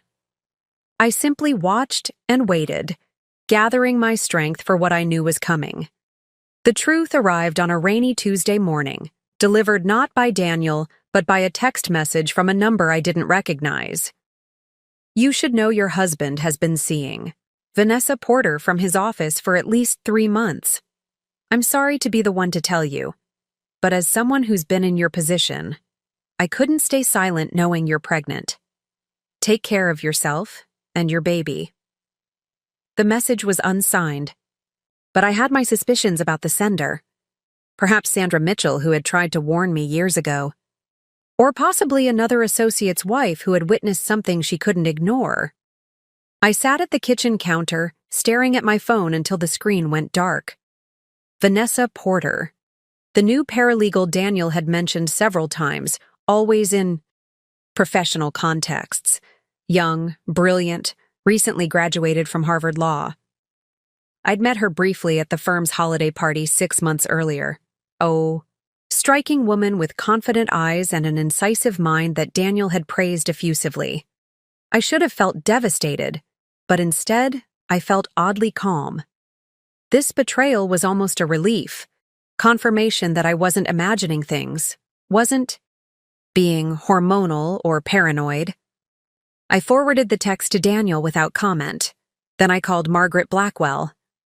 "I need to know my options," I said when she answered, not bothering with pleasantries. "Daniel is having another affair. I'm 12 weeks pregnant with twins. I want out." Margaret's response was immediate and businesslike. "Come to my office at 2. Bring any financial documents you can access easily, but don't do anything that might alert him that you're preparing to leave." I spent the morning in a strange, calm state of efficiency.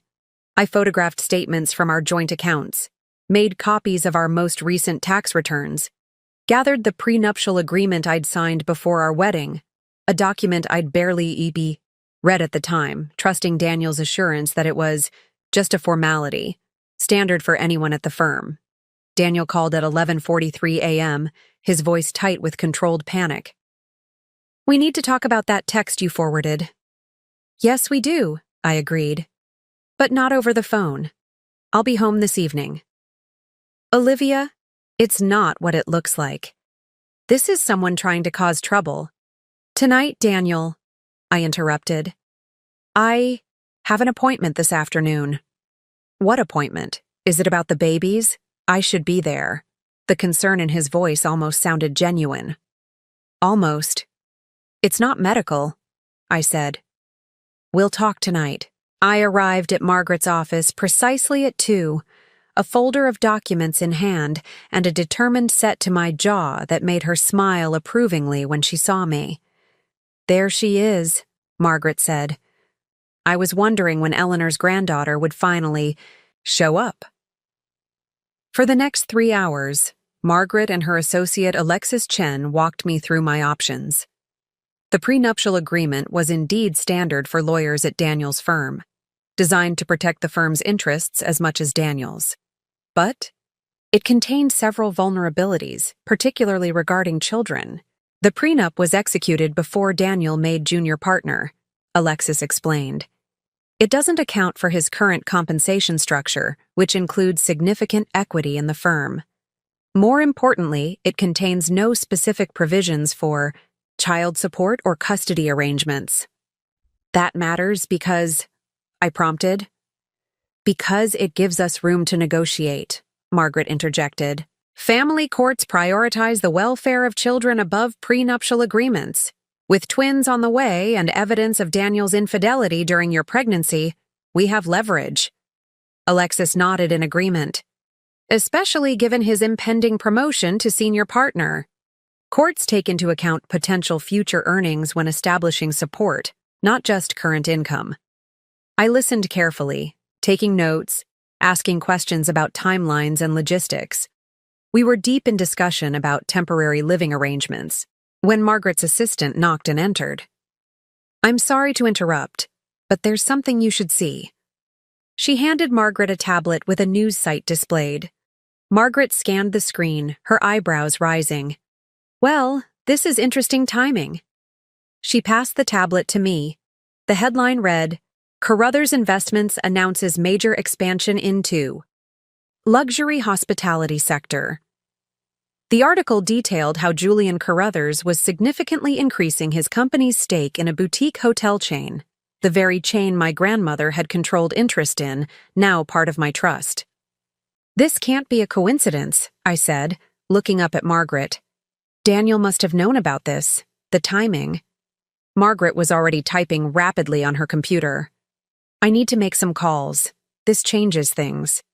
She looked up at me, her expression serious.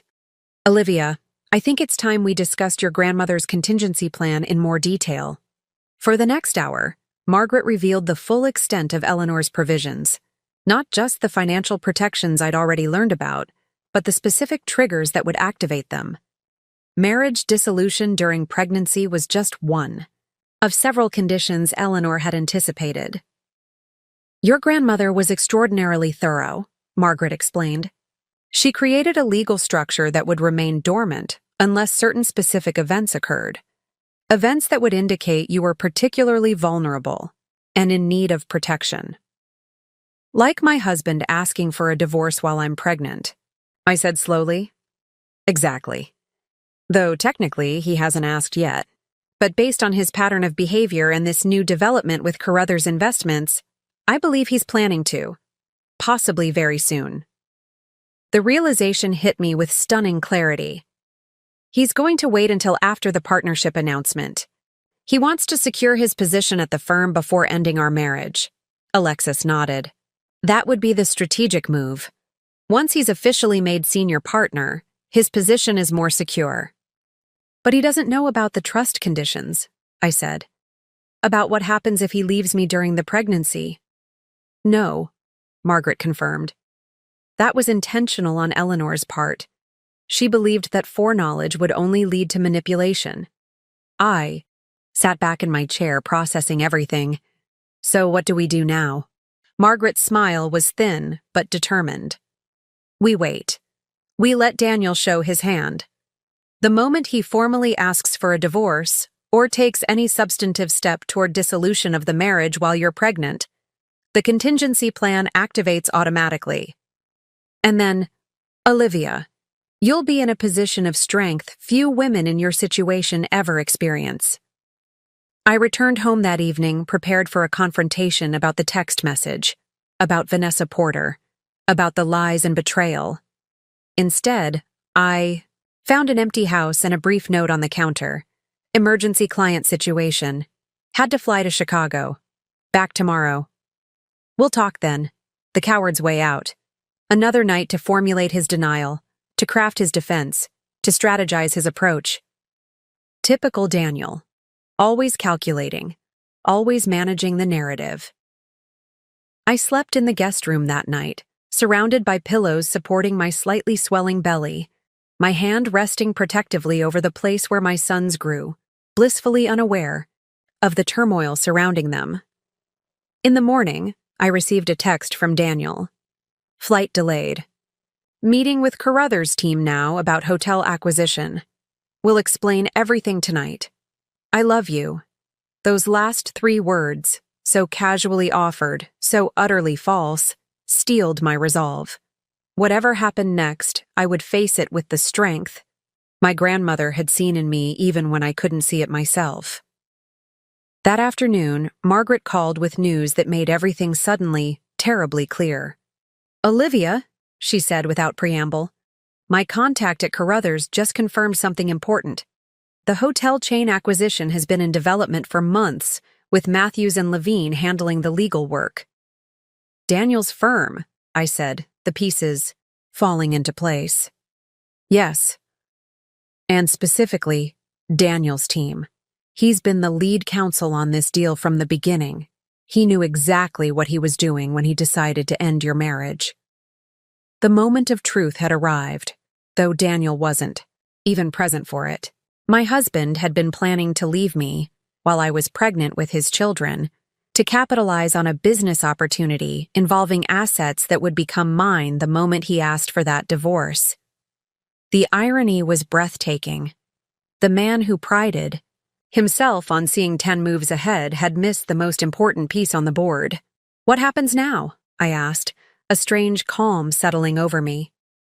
"Now," Margaret replied, "we prepare for Daniel to come home and show his true colors. And when he does, Olivia, I promise you this, he'll have no idea what's about to hit him." Daniel arrived home just after 7 the following evening. I was sitting in the living room, a cup of herbal tea growing cold beside me, my grandmother's journal open in my lap. Margaret had given it to me that afternoon. A leather-bound book I'd never seen before, filled with Eleanor's elegant handwriting and dated entries spanning the last year of her life. "Eleanor asked me to keep this until you might need it," Margaret had explained. "She said you'd know when the time was right," reading my grandmother's private thoughts, her observations about Daniel, her concerns for me, her meticulous planning for my protection, had been both heartbreaking and empowering. Eleanor had seen so clearly what I had refused to acknowledge.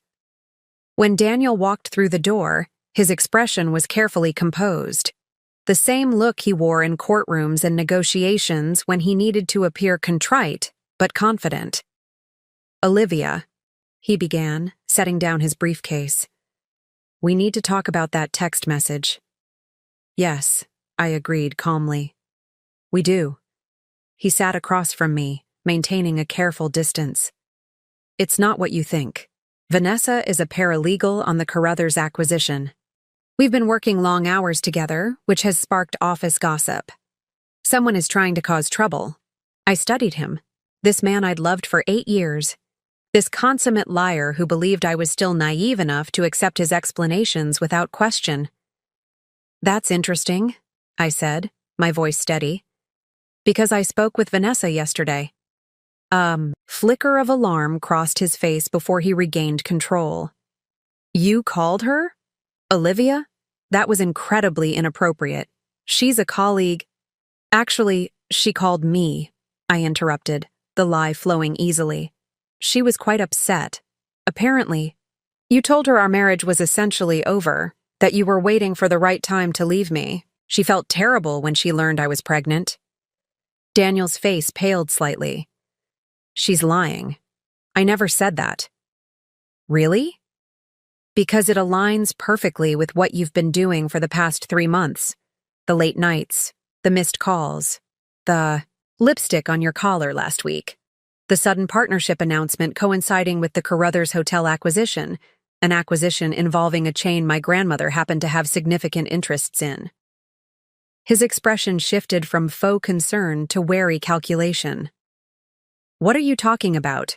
Your grandmother's investments have nothing to do with this." I closed Eleanor's journal and set it aside, leaning forward. "I know everything, Daniel. About Vanessa, about the acquisition, about your plans to wait until after the partnership announcement to ask for a divorce." For a moment, he said nothing, visibly recalculating his approach. Then his demeanor changed entirely, the concerned husband persona vanishing, replaced by the cold, tactical attorney I'd glimpsed in unguarded moments over the years.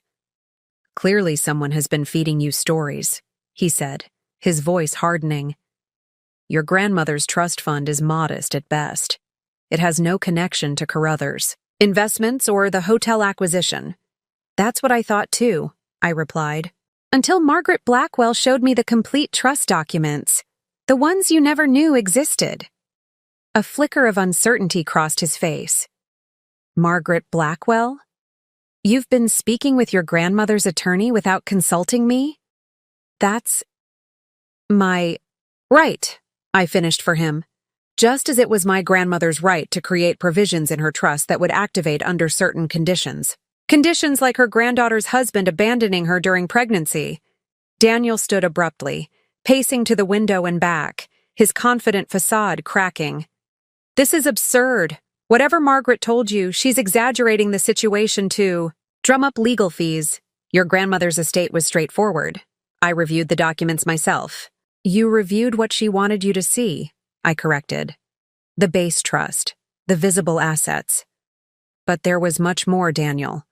a whole structure designed to protect me if you ever showed your true colors.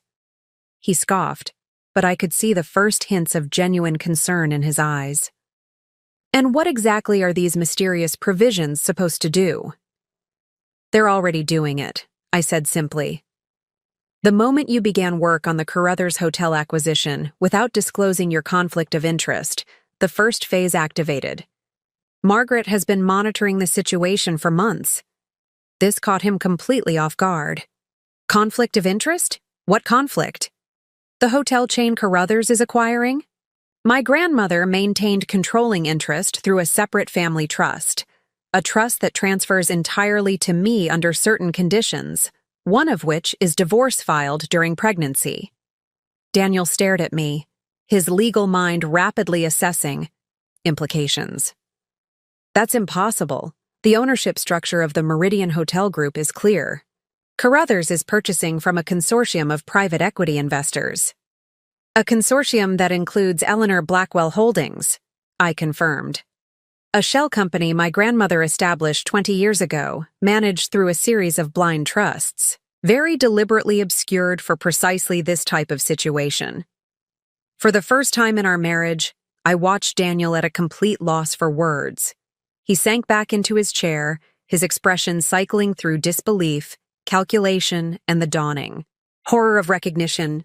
You're bluffing, he said finally, but without conviction. Call Julian Carruthers, I suggested. Ask him about the ownership verification his team requested last week. Ask why there's suddenly a hold on the acquisition paperwork your firm has been preparing for months. The color drained from Daniel's face as the full implications hit him. His career, his partnership, his carefully cultivated relationship with Carruthers, all potentially compromised. This is insane, he muttered, more to himself than to me. Eleanor couldn't possibly have orchestrated something this complex. My grandmother built and sold 3 companies before she was 50, I reminded him. She played chess while you were playing checkers, Daniel. She saw you clearly from the beginning, saw what you might do, what you might become. He stood again, running a hand through his perfectly styled hair, visibly recalibrating. Even if what you're saying is true, and I'm not conceding that it is, it doesn't change anything between us. We can work through this, Olivia. For the babies, if nothing else. The calculated mention of our children, twin boys he'd shown no genuine enthusiasm for, hardened my resolve. There's something else you should know, I said quietly. Something Margaret discovered during her review of the trust documents. Daniel tensed, clearly bracing for another revelation. The prenuptial agreement I signed? It includes a morality clause that renders it null and void in cases of infidelity during pregnancy. That's not possible, he snapped. I reviewed that document personally before the partners approved it. Yes, you did, I agreed. But apparently you missed page 17, paragraph 3, subsection B, the clause my grandmother's attorney insisted be added during the final revision. The one your firm accepted because they wanted to expedite our wedding to coincide with the Carruthers charity gala. Daniel's expression was thunderous now. You're making this up. No such clause exists. I reached for the folder on the coffee table and extracted a highlighted copy of our prenuptial agreement. See for yourself. He snatched the document, his eyes scanning the indicated section. As he read, his face darkened with fury. This is fraud, he hissed. This clause wasn't in the original draft. It was in the version I signed, I countered calmly. The version you were too busy to review carefully before the wedding because you were focused on impressing Julian Carruthers at the gala. Daniel threw the document down, his carefully maintained composure finally cracking completely. So this is your plan? Use some legal technicality to extort a better divorce settlement? Threaten my career, my partnership, unless I give you what you want? No, Daniel. That would be your approach.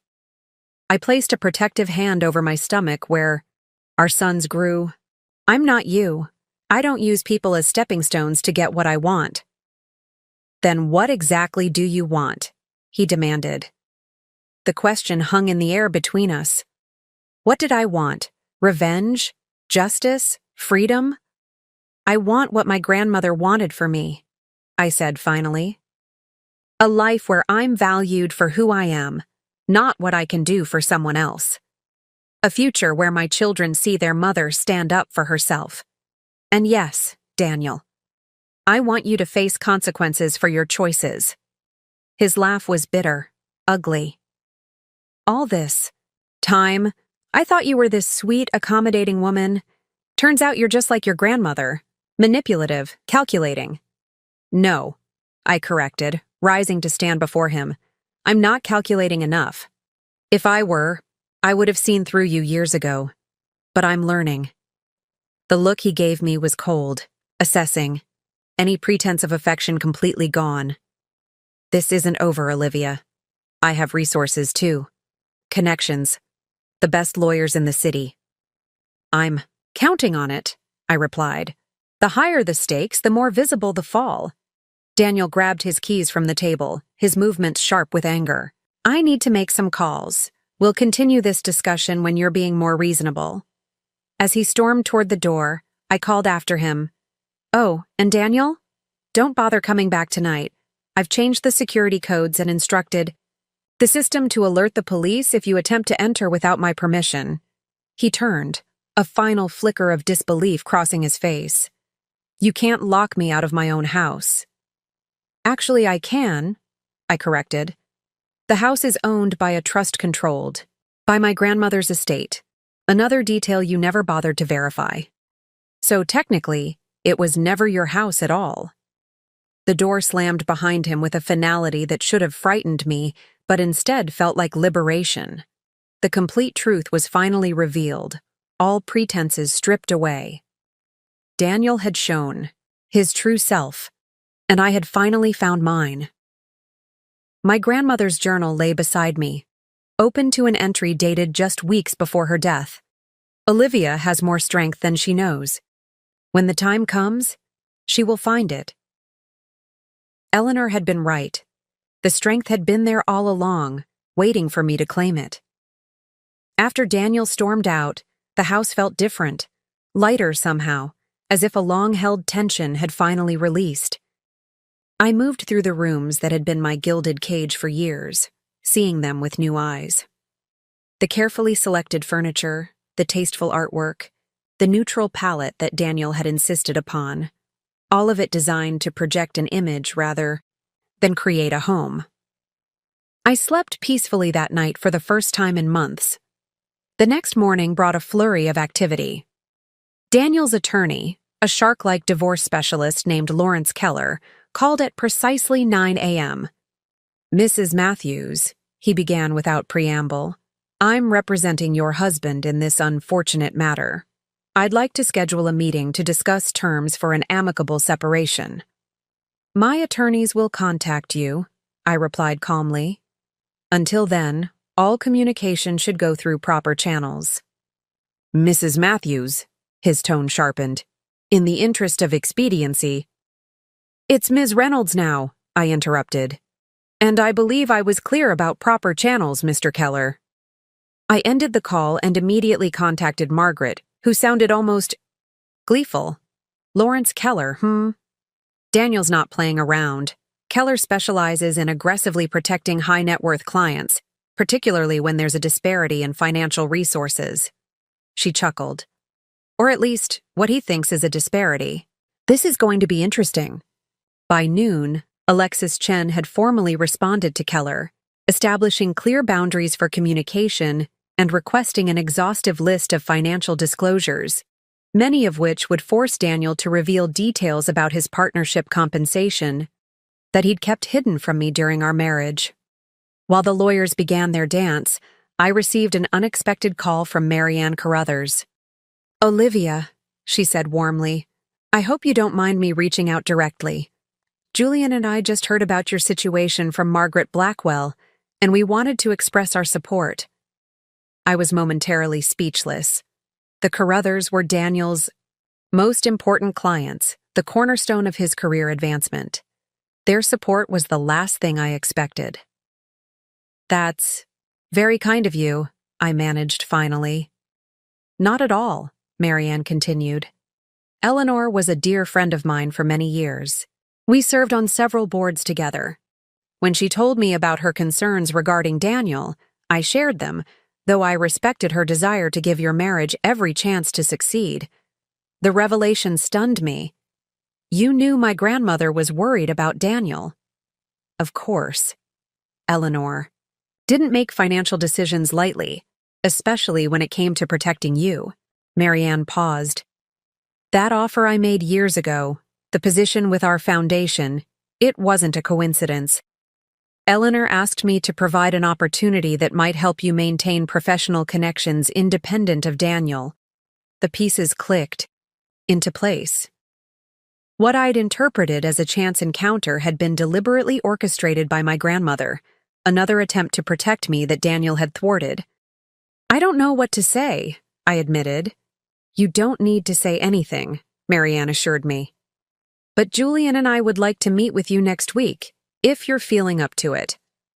There are some aspects of the hotel acquisition situation that we'd like to discuss directly, without lawyers present. Just a conversation between old friends. Old friends. The description warmed me unexpectedly. I'd like that, I said. After hanging up, I sat on the patio, absorbing the implications of Marianne's call. The Carruthers, Daniel's ticket to the EC. Partnership he'd coveted for years, were reaching out to me directly, bypassing him and his firm completely. The power dynamics had shifted seismically in just 24 hours. That afternoon, Margaret called with news that confirmed just how dramatically the tables had turned. The partners at Matthews and Levine have called an emergency meeting, she reported. Apparently, Julian Carruthers contacted the managing partner directly this morning to express concerns about a potential conflict of interest involving Daniel's work on the hotel acquisition. What does that mean for the partnership announcement? I asked. At minimum, it's delayed. At worst, for Daniel, it's off the table entirely. Margaret's satisfaction was evident. They've also formally requested verification of ownership structures for all Meridian Hotel Group properties, which means they're just now discovering the Eleanor Blackwell Holdings connection. How did Daniel not know about this? I wondered. Aloud. He's meticulous about due diligence. Eleanor was more meticulous, Margaret replied simply. She intentionally structured her holdings through multiple layers of private trusts, specifically to prevent Daniel from discovering the connection. It was only visible to those who knew exactly where to look.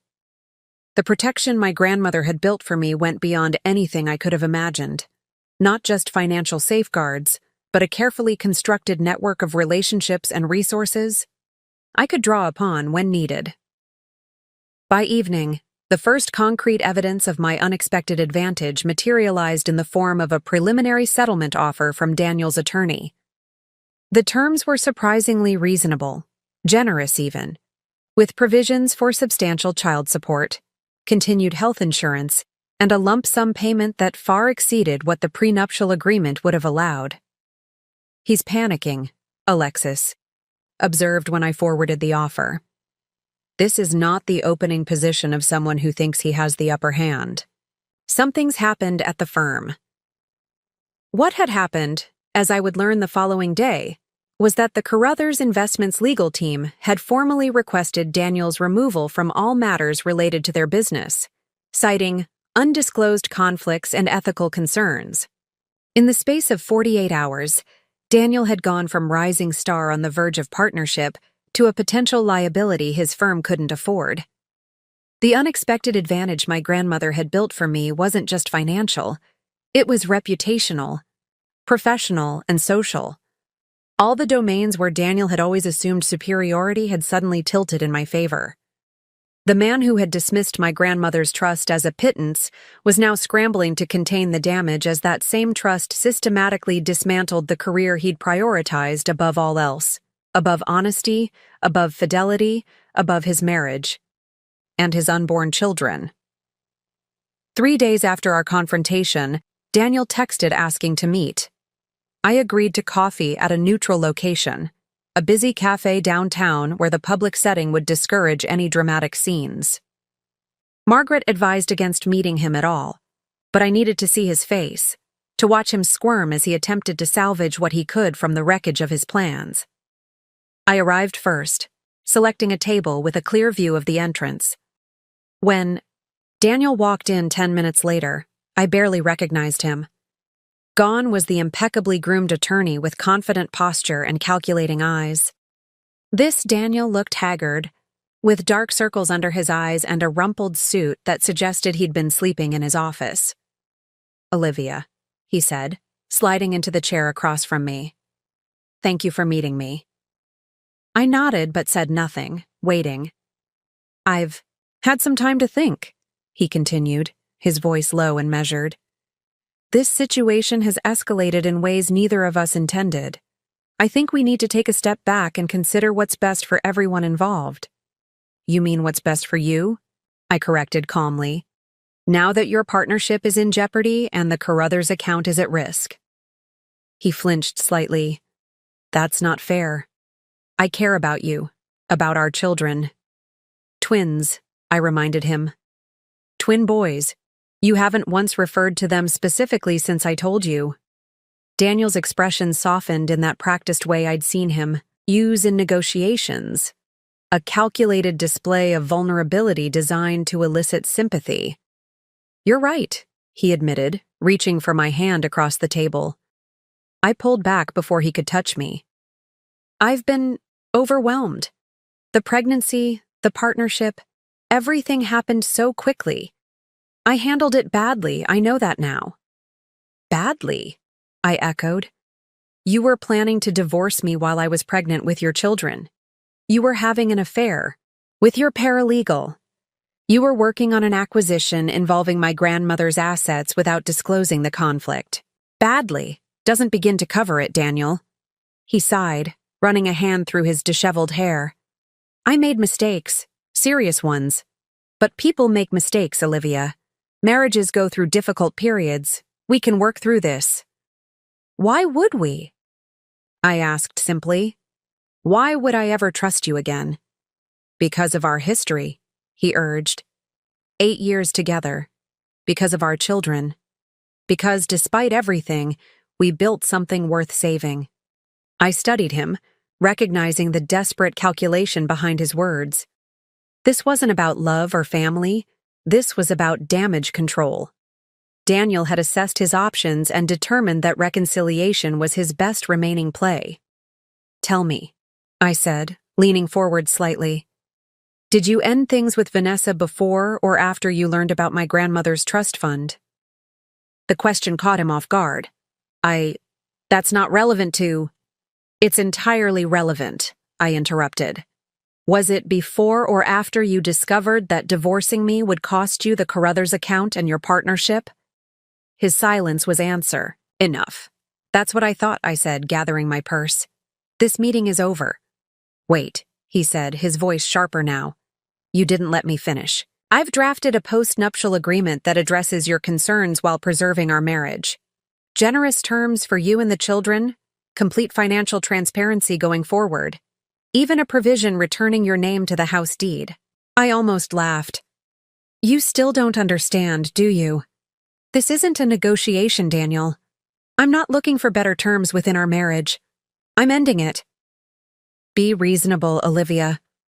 His tone shifted to condescension. "You're pregnant with twins.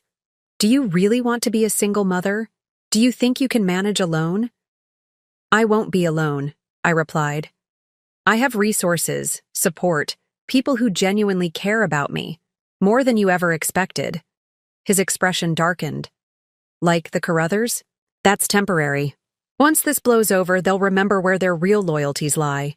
Julian needs my firm more than he needs your grandmother's hotel shares." "Is that what you're telling yourself?" I asked, genuinely curious. "Because Julian and Marianne are coming to dinner at my place tomorrow to discuss my role in the restructured hotel group. They seemed quite interested in my event management background." The color drained from Daniel's face. "You're bluffing." "I don't need to bluff," I said, standing to leave. "Unlike you, I'm not trying to manipulate anyone. I'm simply reclaiming my life, the one you tried to take from me. He grabbed my wrist as I turned to go, his fingers digging in just tight enough to make me wince. This isn't over, Olivia. You have no idea what you're doing. The firm's attorneys will— Remove your hand, I said quietly, or I will call security and report that my estranged husband, against whom I have a temporary restraining order, is assaulting me in public. His eyes widened. Restraining order? What are you talking about? The one Judge Mitchell granted yesterday, I replied. Sandra's husband was quite sympathetic to my situation. Apparently, he's never approved of how the firm's partners treat their wives. Daniel released my wrist as if burned. You've lost your mind. There are no grounds for a restraining order. I've never hurt you.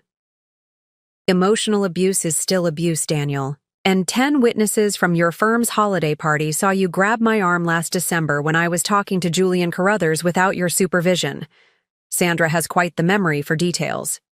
I turned to leave again, but paused, allowing myself one final moment of clarity with the man I had once loved so deeply.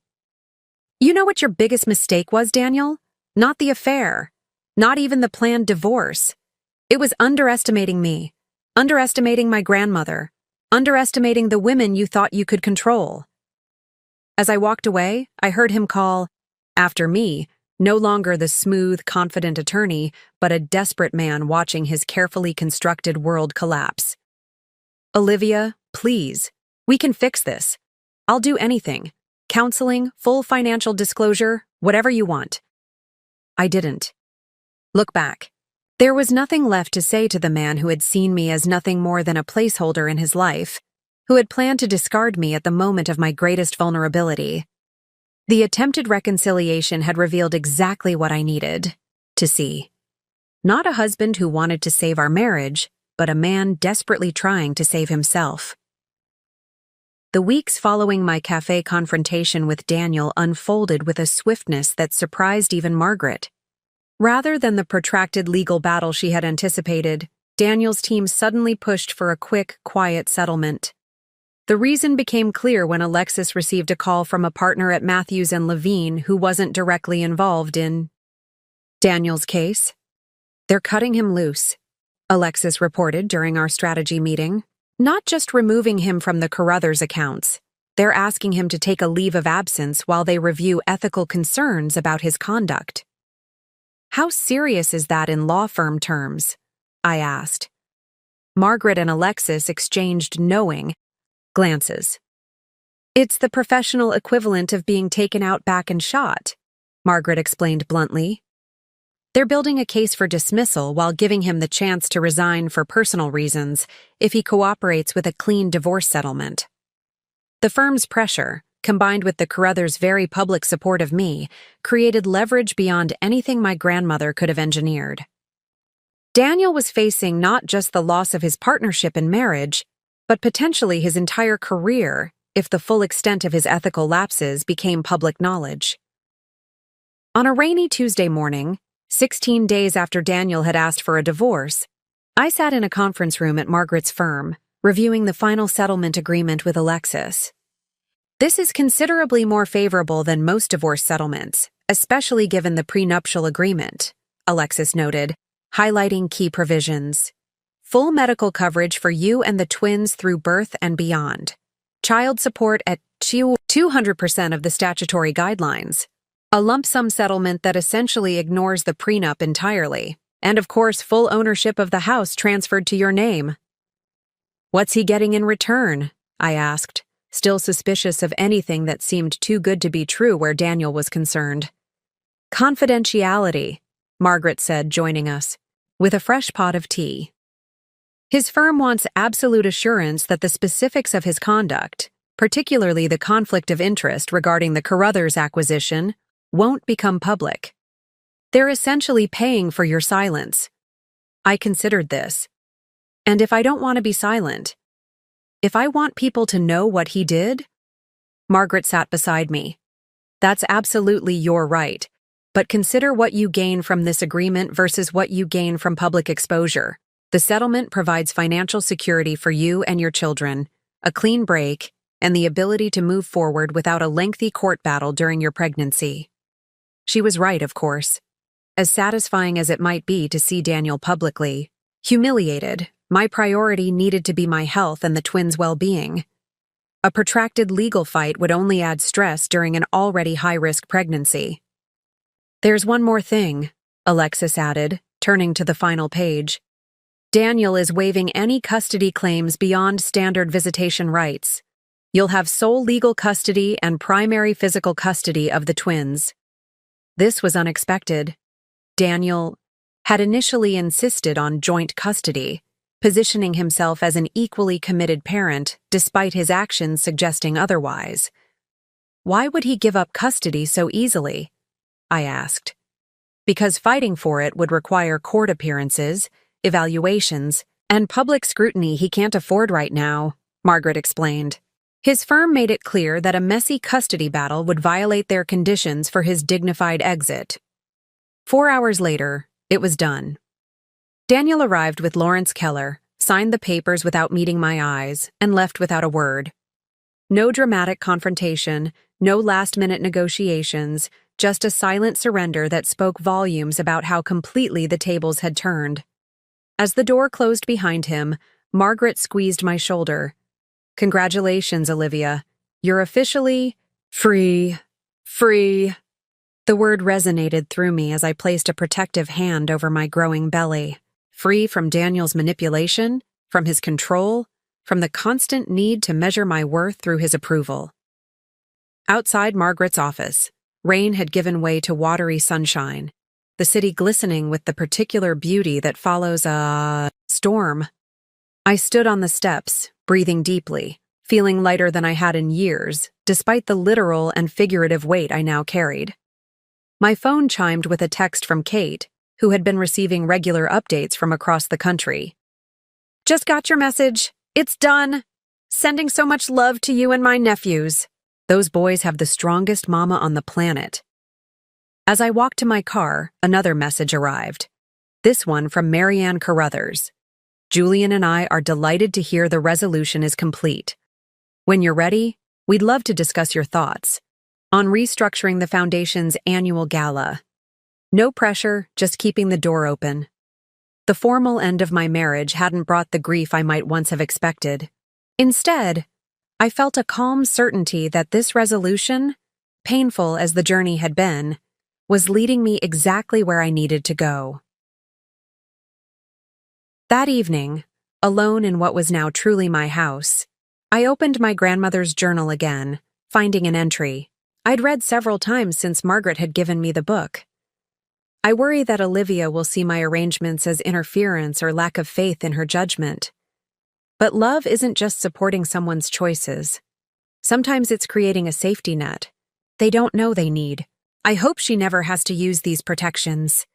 But if she does, I hope she understands they were built with love, not doubt. She has always been stronger than she knows. For the first time, I fully grasped what Eleanor had done. She hadn't just protected me financially. She had created a path back to myself, a way to reclaim my independence when I was at my most vulnerable. The formal resolution of my marriage wasn't just the end of one chapter, but the beginning of something entirely new. I fell asleep that night with my grandmother's journal beside me, and my hands resting on my stomach, where my sons grew stronger each day, blissfully unaware of how fiercely they were already loved and protected. 4 months after signing the divorce papers, I stood in what would soon be the twins' nursery, supervising the delivery of 2 matching cribs. My belly had grown enormous. Carrying twin boys at 7 months pregnant was no small feat, but I moved with a newfound confidence that had nothing to do with physical grace and everything to do with the woman I was becoming. The house had transformed, along with me. Gone were Daniel's austere design choices, the colorless walls, the uncomfortable statement furniture, the impersonal artwork selected to impress his colleagues. In their place, warm colors, comfortable seating, and photos of people I actually loved. Kate and her family, my parents in younger days, and prominently displayed on the mantel, my grandmother Eleanor in her garden, laughing at the camera with twinkling eyes that seemed to say, "I told you so." The nursery itself was a bright, cheerful space with pale yellow walls, hand-painted woodland animals, and two beautiful oak cribs that Kate had helped me select during her visit last month. My sister had flown in for 2 weeks to help me prepare for the twins' arrival, and those 14 days of sister time had healed parts of me I hadn't realized were wounded. "You seem different," Kate had observed one evening as we assembled baby furniture. "Not just because of everything that happened with Daniel. Something deeper has changed." She was right. The transformation went beyond my circumstances.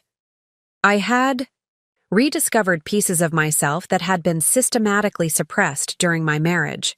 My decisiveness, my creative eye, my social connections independent of Daniel's approval. The most significant change had come 6 weeks after the divorce was finalized, when Marianne Carruthers' casual offer of consulting work evolved into something more concrete. A part-time position as events director for the Carruthers Foundation, with flexible hours and the ability to work primarily from home after the twins were born. "We've needed someone with your expertise for years," Marianne had said when I expressed concern about managing work with newborn twins. "We can wait for you to establish a routine with the babies. The position will still be here." This vote of confidence from a woman whose opinion Daniel had taught me to value above almost anyone else's was transformative.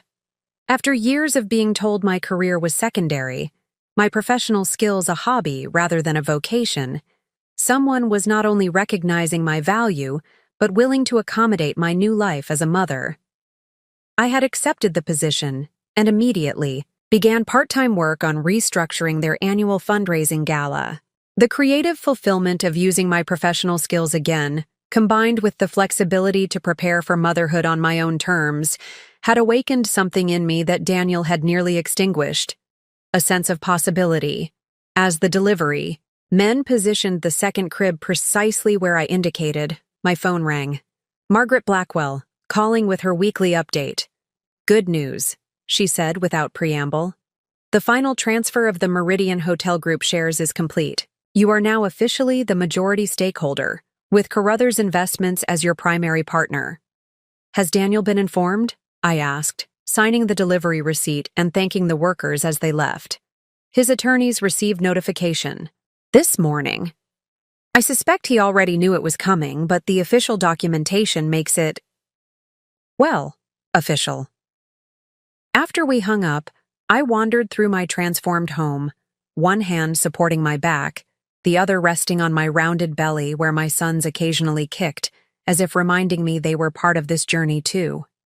In the study, once, Daniel's domain, now my workspace for foundation projects, I paused before the framed quote I'd hung above the desk. Words from my grandmother's journal that had become something of a mantra. "The strongest women are not those who never fall, but those who rise with greater power after the fall." My transformation was still ongoing, an evolution rather than a sudden change. There were still moments of doubt, flashes of the insecurity Daniel had cultivated in me for years. But those moments grew fewer as days passed, replaced by a steady certainty that I was exactly where I needed to be, becoming exactly who I was meant to be. The twins' nursery, my redesigned home, my renewed career, my reclaimed financial independence. These were not just changes to my circumstances, but reflections of my internal transformation from Daniel's appropriate wife to my own person.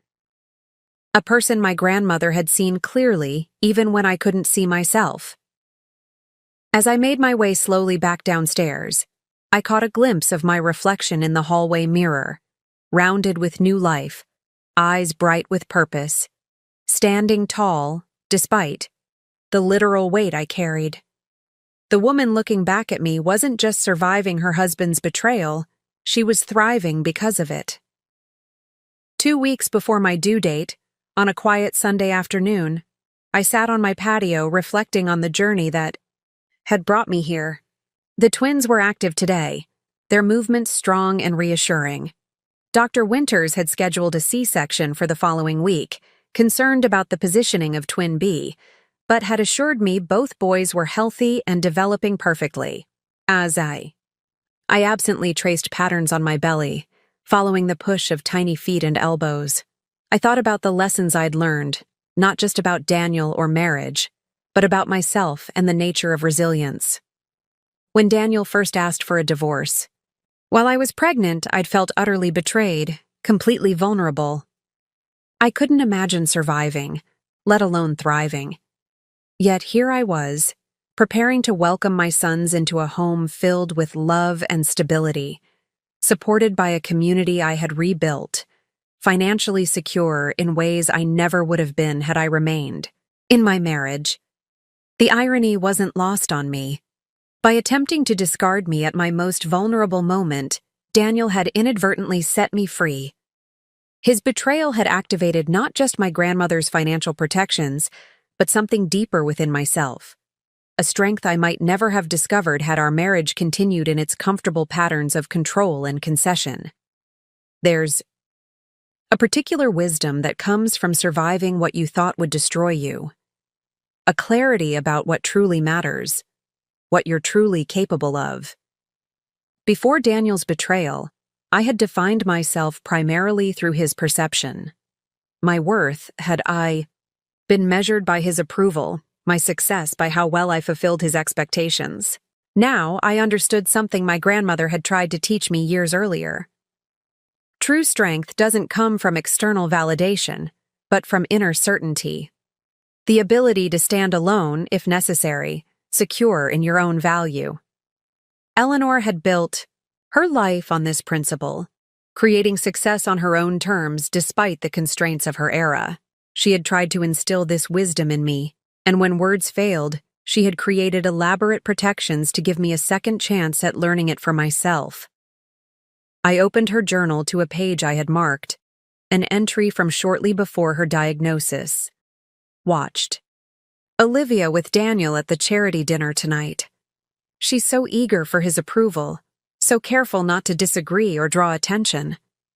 It pains me to see how she diminishes herself to fit his vision of the perfect wife. She was never like this before. Him, always confident, opinionated, full of life. When does adjustment become erasure? When does compromise become surrender? I fear she's losing herself piece by piece, and he's collecting each fragment as if it's his due. Reading these words now, I recognized the truth in them. But I also recognized something my grandmother couldn't have known, that sometimes we need to lose ourselves completely before we can discover who we truly are. The wisdom I had gained through this painful journey wasn't just about Daniel's betrayal or my grandmother's foresight. It was about the universal experience of falling and rising, of losing and finding, of breaking and healing stronger at the broken places. If I could share anything with others facing similar betrayals, it would be this. What feels like an ending? Maybe the beginning of something far more authentic.